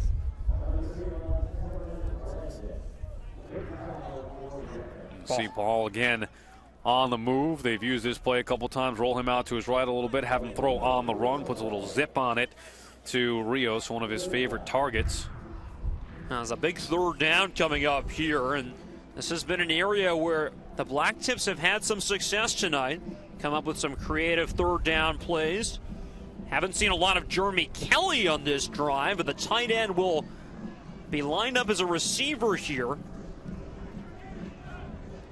Receiver in the slot closest to the bottom of the screen, number 18, lined up to the left of the quarterback, Casey Pahal. Bolts rush 4.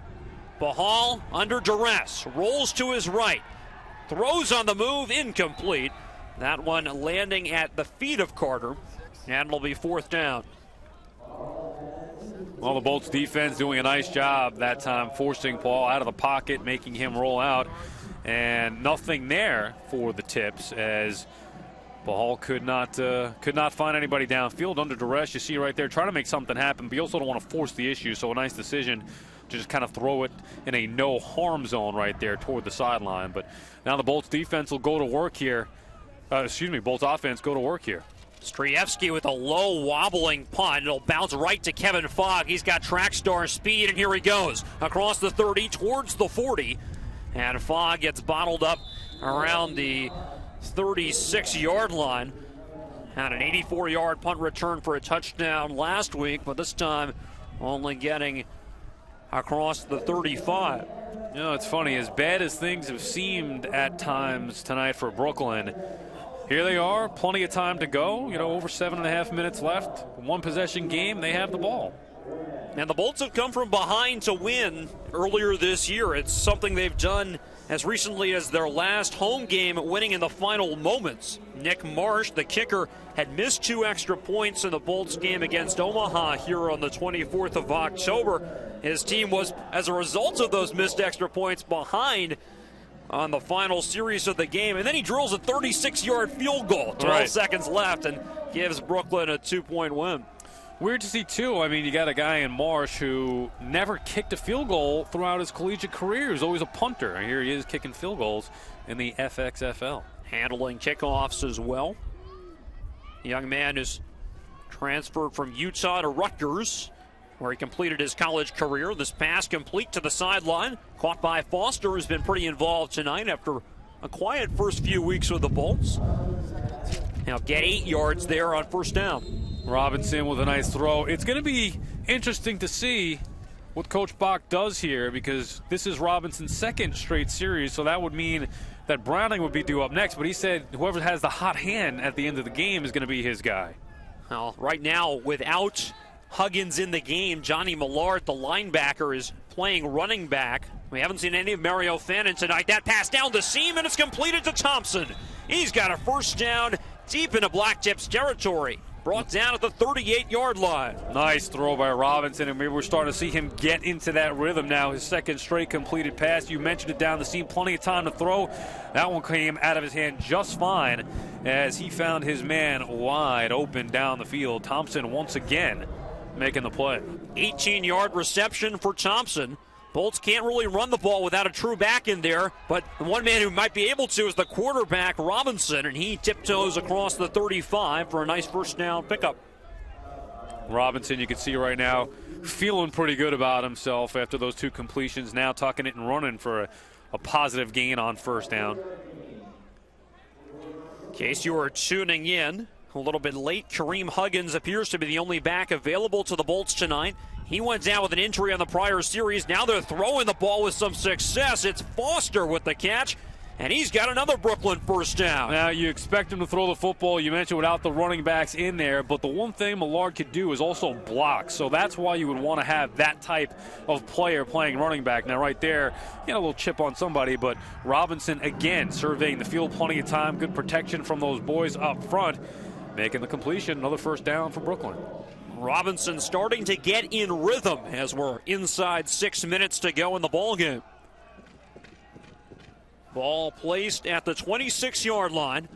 Taking a shot downfield, and that ball is juggled and caught by Payton for the touchdown.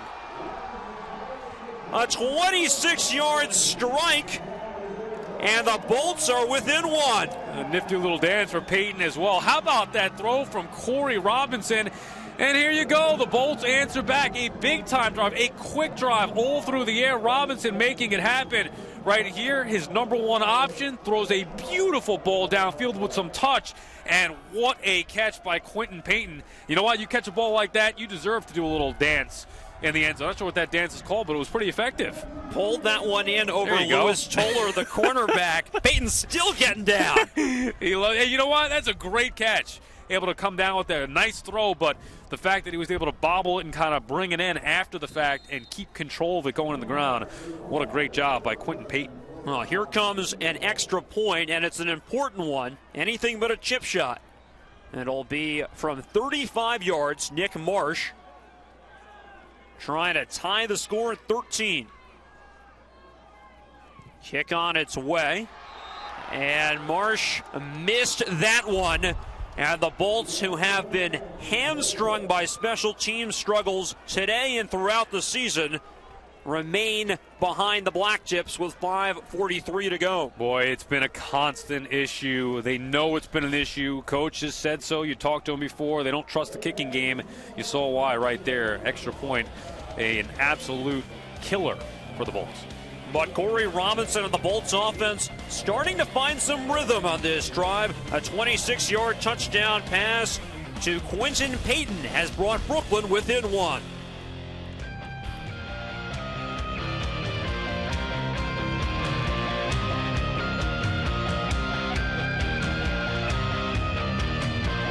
Final home game for the Bolts in 2014, and they're within one after a 5-play, 64-yard scoring drive. Short kickoff is loose, and it's picked up at the last moment by Rashad Carter, who's dropped immediately at the 30. He was not the deep man. They had Kashif Montgomery back deep, but on the short kick, you better look for the ball quickly. Just great awareness by Carter, making sure that you get up there and get that football. He knew that nobody was going to get it. You know what? Let me get on that thing. And he leaped to make sure he got it while it was in the air, just to make sure the Bolts wouldn't have a chance of recovering that. Bolts' last scoring drive, a minute 59. And Corey Robinson really found his stride, 4 for 4 passing for 60 yards. And we had talked earlier, Sal, about whether or not Robinson would stay in the game in crunch time or whether they would alternate back and forth between Robinson and Browning. And based on that drive, it's got to be Robinson coming back out. He threw the football very well. But first, it's the Blacktips with possession and 5:40 to go in the game.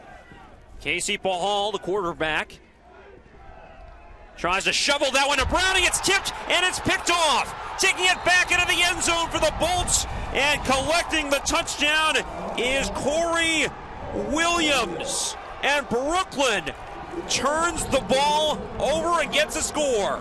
Incredible that you see a decision made like that from Pahal in a huge spot. With 5.5 to go, your team up 1. The guy really hasn't made a mistake all evening, and here he forces a shovel pass into major traffic, and he paid for it. The pick 6. Pahal, what is he doing? The shovel pass right there, his Hightower wasn't really there. There was blockers involved and too much of a crowd. You got to just understand not to flip it up right there as we get a better look at the replay. Hightower wasn't ready for it. Was looking at block number 90 right there. Pahal just flipped it up to nobody except the Brooklyn defender, and you called it. Big Corey Williams, linebacker, taking it to the house for the pick 6 for the Bolts. Well, Williams led the Bolts with 8 tackles last week. More playing time with Jordan Dangerfield signed to an NFL contract, and he comes up with a huge play there. 35 yards on the interception return for a touchdown, and the Bolts now have a 5-point lead. You'd imagine they would be going for 2 here without question, but before they can make that play call, they take a timeout to try to come up with the right play call. The play clock had started and they needed to do something, so they want to make sure they can extend this lead to 7 points.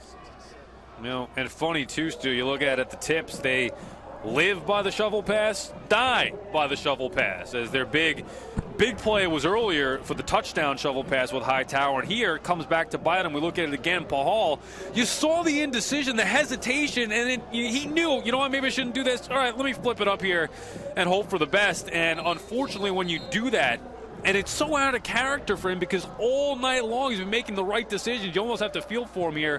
One bad mistake like that, the pick six, as you just credit the great play from Corey Williams, taking advantage of it. So many times you see defenses just get a hand on the ball or almost intercept it.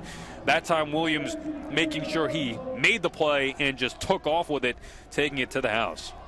Chris Redding, the defensive end, got his fingertips on that as well. That ball up in the air. This snap dropped by Browning. The ball is loose, and the two-point conversion no good for the Bolts.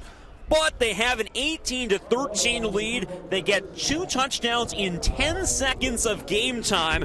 The terrific catch by Quentin Payton on offense, and then after the kickoff, they turn the shovel pass that tipped off of Redding and Hightower's fingertips right to Corey Williams into another 6 points. That's a 5-point Brooklyn lead with 5:33 to go in the fourth. Incredible turn of events here. You figured Pahal and the Tips were going to, milk the clock a little bit as they've been doing all evening. Drive the football, and first play, a little shovel pass goes awry. And boy, what is up with these guys snapping the football tonight? I've never seen anything like it. You had a 4-yard punt, okay, and then the punter downing his own punt. We've never seen that, but I mean, Stu, how many bad snaps have we seen in one football game? I think some of it has to do with a lot of quarterbacks who aren't used to going under center on that last play. Browning was up under center. He's usually been in the gun tonight, but you're right. I mean, time after time, that's proved to be an issue in this game. The great thing about this league so far this season has been how many competitive games there have been. And John Box stressed this with us when he spoke to us earlier in the week. This is a league that has had game after game be within a touchdown in the final minutes. And tonight looks like we may be in for another one. Just had a big league change, and still 5.5 minutes to go. Brooklyn with 6 points for the majority of the game, and then you mentioned the last 10 seconds of game time, lighting the scoreboard up. Bolts have come from behind to win games the last couple of weeks.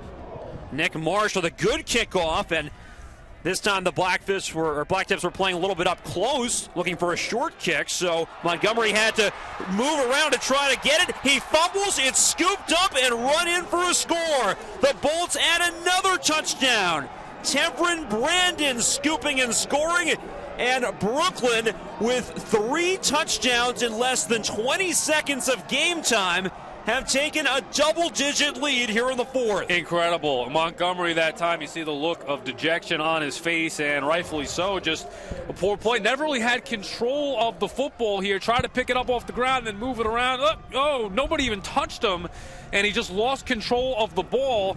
And Johnny on the spot right there.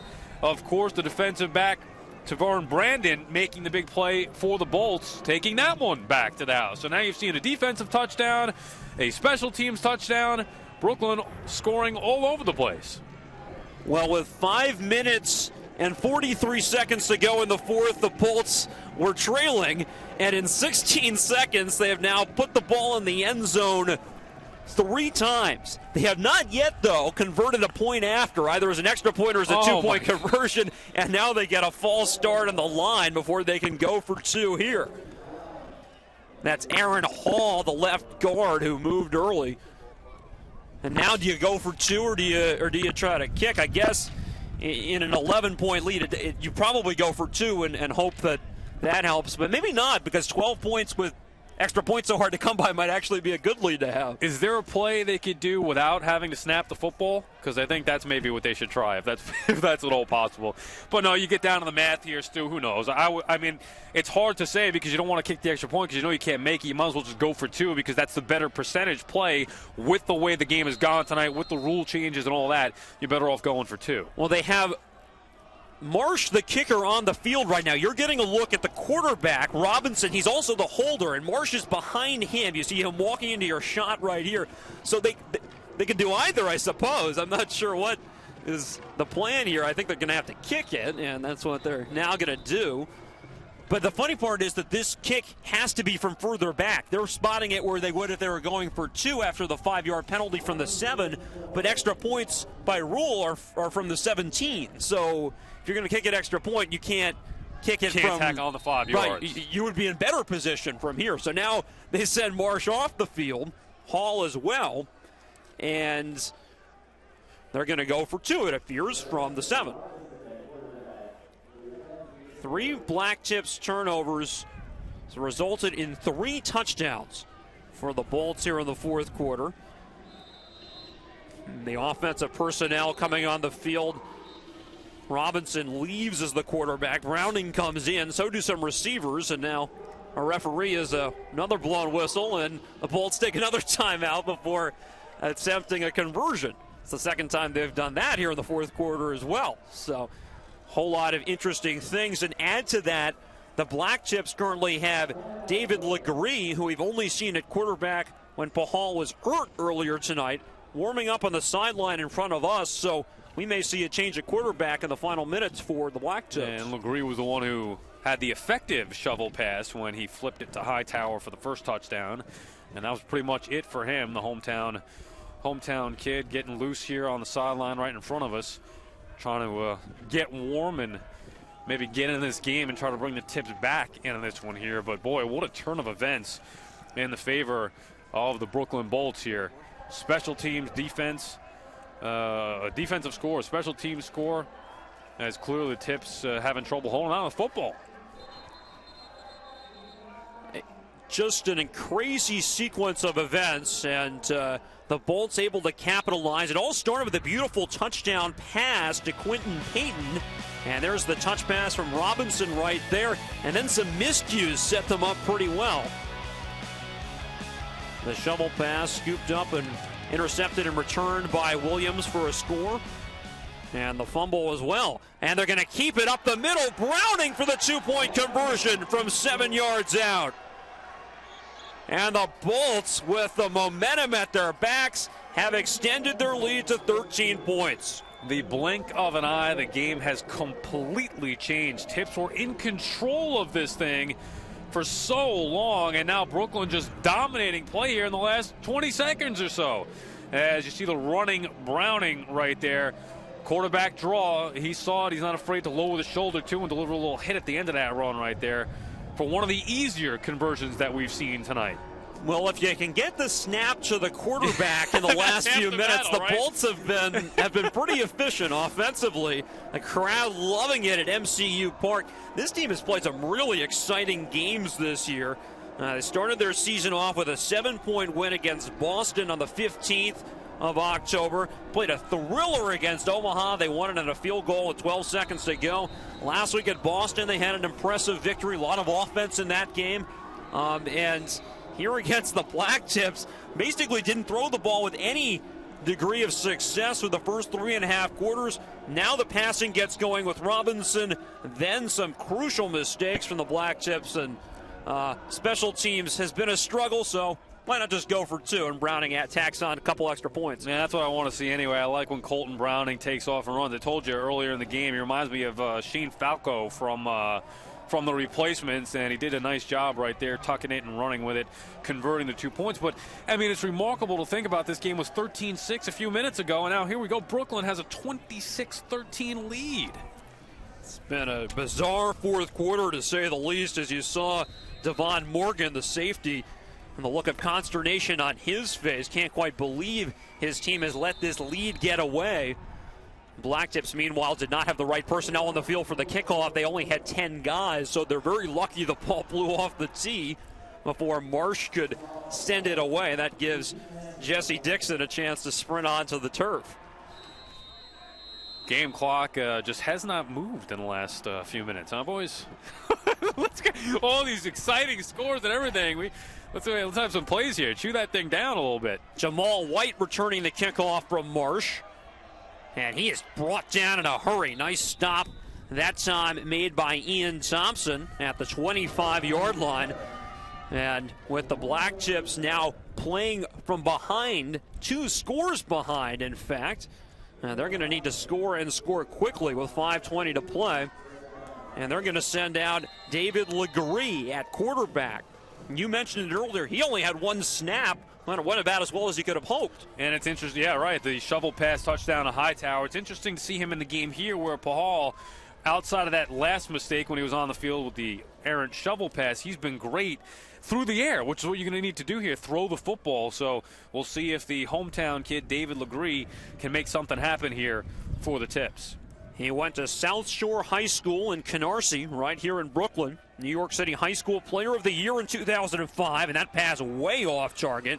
Threw that ball well behind Jeremy Kelly. You could see right there that, Legree, he's, not in rhythm, obviously, of the game. That's why it's a curious decision to get him some action. Maybe they're just figuring, get him in front of the home crowd for a little bit, see what he could do, but not even close there.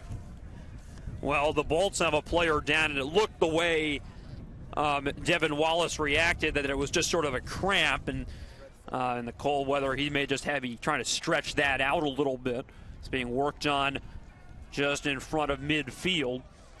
I think you're right. I think Legree at this point, they want to give him a chance to get some looks. He's doing it at home in front of his family and friends, and also it's a chance to maybe send a message after the decision by Pahal to shovel that ball to Hightower that really flipped the script in this game. That has been the difference. The Bolts seized the lead on that pick six. They tacked on a fumble recovery for a touchdown on special teams, and they now lead by 13 points. We'll be back in a moment with more of the FXFL Game of the Week presented by Nivea Men.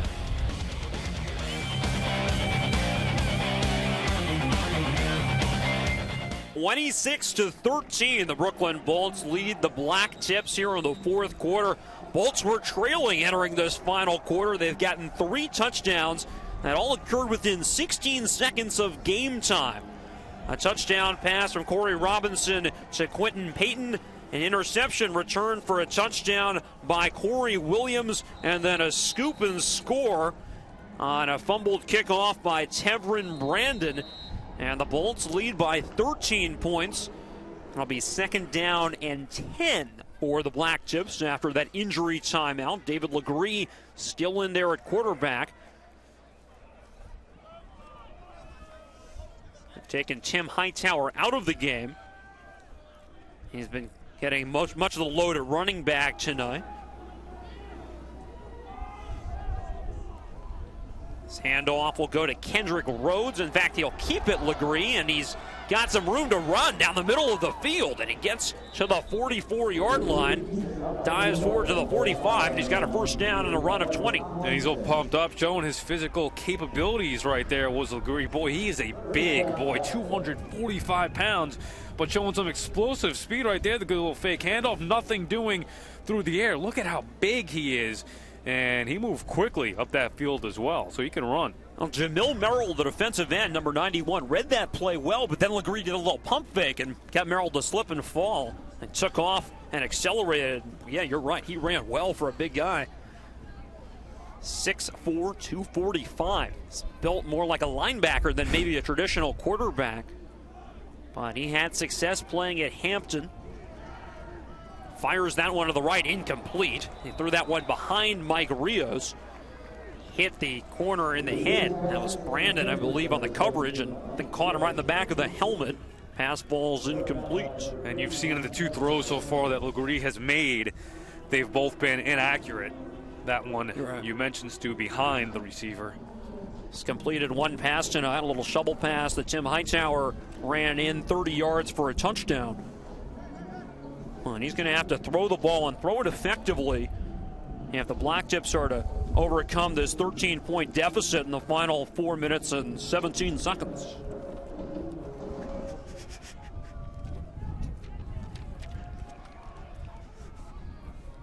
Second down and 10 from the 45. Legree on play action. All day to throw. Takes a shot deep downfield. Incomplete. Just out of Mike Rios' reach. And he had some separation. Well, not only is he a big boy, he can also throw the football. He has a big arm as well. Play action, had his man downfield in Rios, and he kind of just overthrew him. Legree maybe too strong of an arm here. Reminds me a little bit of Tony Banks. Remember Tony Banks in the NFL with the Ravens? And he's a little bit bigger right there. Oh, just out of the reach of Rios, but he had the man. They had the right play call, one-on-one coverage down the field. He was open, just could not complete it for a big play to get them back in the game. Does his frame remind you of Dante Culpepper at all? Yeah, I could see that. When he ran it a little bit, I could see that, his physical stature. I don't know why, maybe because he wore number 12 or just that throw in particular reminded me a little bit of Tony Banks. But yeah, I definitely, Culpepper's huge, but big guy. And Banks certainly, Legree, certainly up there with the 245. 3rd down and 10 for the Blacktips. Probably in 4-down territory. Can't give away a possession here, but Legree may give away the football. It's loose, and it's scooped up by Brooklyn. The shotgun snap caroming off the quarterback's fingers, and jumping on the loose ball is Jamil Merrill.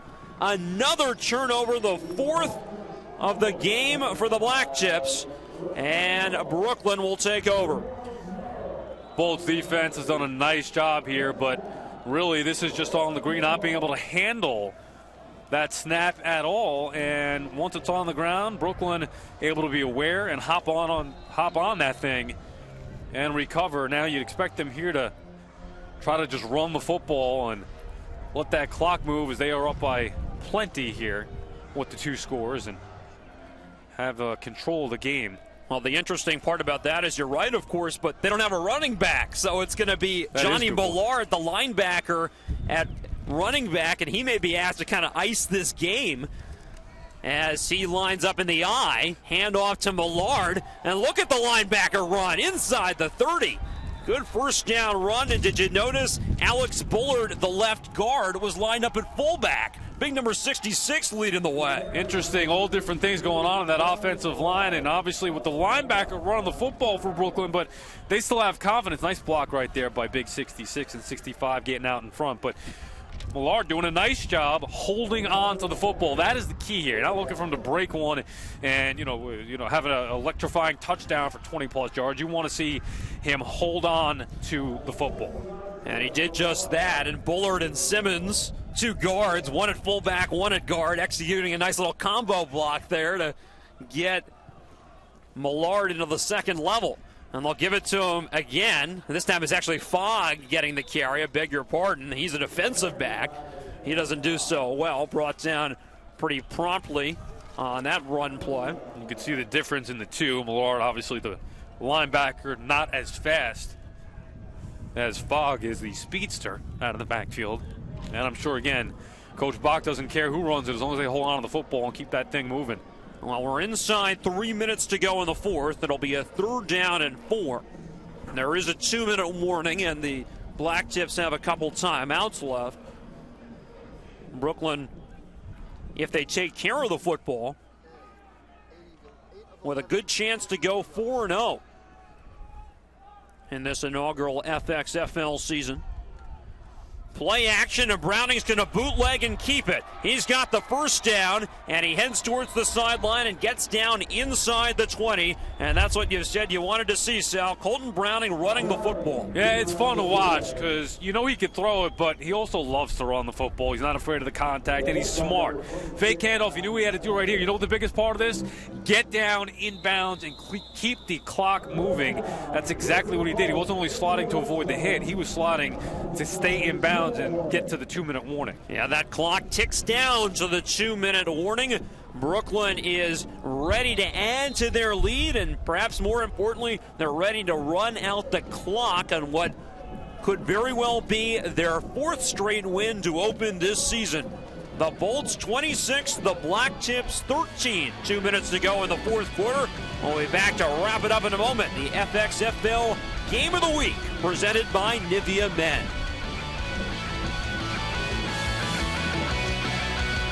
Minutes remaining in the 4th quarter.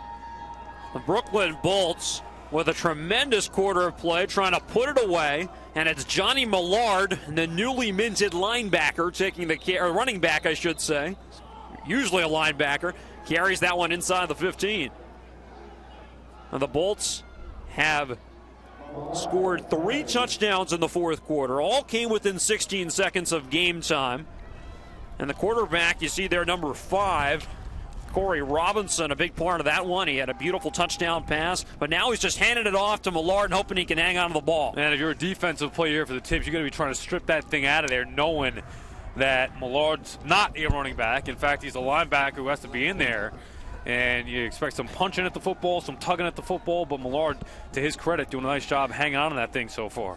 Blacktips have 2 timeouts remaining, but they did not use one there, as Millard ran that ball for 5 yards on first down, and the clock running towards the 1-minute mark, and Blacktips may very well elect to just let this one run out. Millard takes that one. He's bottled up. Only a couple yards on that carry, bringing up 3rd down. And now some pushing and shoving. Players really getting into it. In the backfield, saw number 58 going at it for the Blacktips. He was tossing some punches almost, it looked like, with Brooklyn. Well, I mean, the Tips, I guess, were frustrated here. Nice physical contact there between, of course, well, we don't have a 58 on our roster sheet, which that's happened a couple times when he's made plays tonight. But at any rate, that was some physical contact. We had 4 flags littered throughout the field. So pretty evident for everybody to see that there was some shots being taken here. That's one of those Bolts jerseys that were given away tonight, right? Wasn't it Bolt jersey night, I think? Yeah, 1,000 jerseys given away to fans coming out here to MCU Park, the inaugural Bolts jersey giveaway night. And guys having some fun. Yeah, the youngsters got them on. Waiting for the officiating crew to sort through all these flags. Here's Steve Kinney. He's calling an unsportsmanlike conduct penalty against the Bolts. And that will back them up 15 yards after the play, so it will be 3rd down. Did not hear who that was on. As you could tell, Kenny's mic was not working, but at any rate, it should be immaterial to the outcome of this one with 55 seconds left, but might make the Blacktips more likely to burn a timeout if they can get a stop here.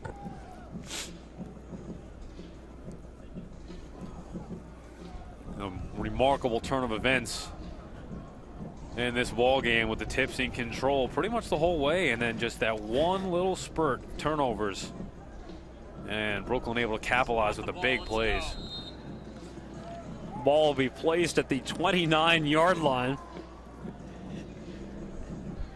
And I think the Bolts are just going to come out in sort of victory formation here and just kneel it with Colton Browning. Oh, no, maybe not. They flexed Millard out to the receiver spot, so I beg your pardon. I saw him sort of moving out that way, and we got a player way back there, so I think they are basically in V formation here and should look for Browning to take a knee, though he's doing some talking first, but now he does just that. He'll have to do it one more time, although it will be 4th down, actually, so the Bolts will probably have to turn it over before the game can officially wrap up. Clock will stop when the ball is turned over on downs, but Brooklyn's going to improve to 4-0 and win their 3rd game of the season here at MCU Park. And once again, they had to come from behind late to do it. Doing it shorthanded, too, with no Mario Fannin and Kareem Huggins getting hurt in the 4th quarter. Who would have thought? Huggins goes out with an injury. You have no running backs, and your team rattles off 3 touchdowns. Now they were forced to throw it, and Corey Robinson made some huge plays. And an ice bath for head coach John Bach on the sideline for the Bolts after his team, which has the best record in the league, is set to polish off another victory. As Browning jogs back a few paces and sinks to a knee with 0 seconds on the clock. He's able to run it out, and the Bolts win it. John Bach on a frigid night gets one more reason to have his teeth chatter as he gets a bucket of ice dumped on his head, but his team pulls off a tremendous 4th quarter comeback. I was going to say, I think that's the last thing that Bach deserved was some ice water being dumped on him tonight. I mean, it is brutally cold, but his team, a tremendous 4th quarter. I mean, they were not dominated, but the Tips were in control the entire game until that 4th quarter, and all those the turnovers there, one after another. The defensive touchdown for the Bolts, the special teams touchdown, and of course Corey Robinson making some big plays through the air, and the big catch by Quentin Payton. The difference in this one, the Bolts get the 26-13 win, and you said improved to 4-0 on the year. Another comeback win, and in front of their home crowds who love it. Hard not to enjoy watching the Bolts play football. They have entertained the crowd here at MCU Park throughout the season. Right now, some of those players jogging towards the stands behind the end zone and going through a high five line with the folks down there as you see some of the Bolts players and Blacktips squad exchanging words on the field, catching up and talking things over. But the Bolts, another nice home win today, coming from behind in the fourth quarter. It was the defense, and it was the special teams. They made some big plays offensively when they had to, and they capitalized on mistakes made by the Blacktips. And that's the reason they're 4-0. And the FXFL showing you they can have some competitive games here, fun games to watch. It was an entertaining game tonight. You know, it was fun to watch, fun to be a part of. And certainly having Tim Hightower back, looking healthy for the most part for the Blacktips, having a 30-yard touchdown catch. He showed something, and wouldn't be shocked to see him get some looks from an NFL team in the coming weeks. Saw some of the speed from Hightower. He looked to be healthy. The coach is saying he was ready to go before the game. Now, he didn't run it all that effectively, but it really didn't have that many opportunities. The Tips threw the ball all over the place, but Hightower on that shovel pass showing you shades of his NFL days with the Cardinals and the Skins. Well, it's the final home game at MCU Park, and you can see John Bach and the Bolts squad calling over the rest of the players so they can thank the fans who have turned up here this season to root on this team. The inaugural season of the FXFL, and the Bolts have the best record of any team in the league. Thanks so much for tuning in for the FXFL Game of the Week presented by Nivea Men. For Sal Licata and our producer Joe Valenti, I'm Stu Johnson saying so long from MCU Park in Brooklyn.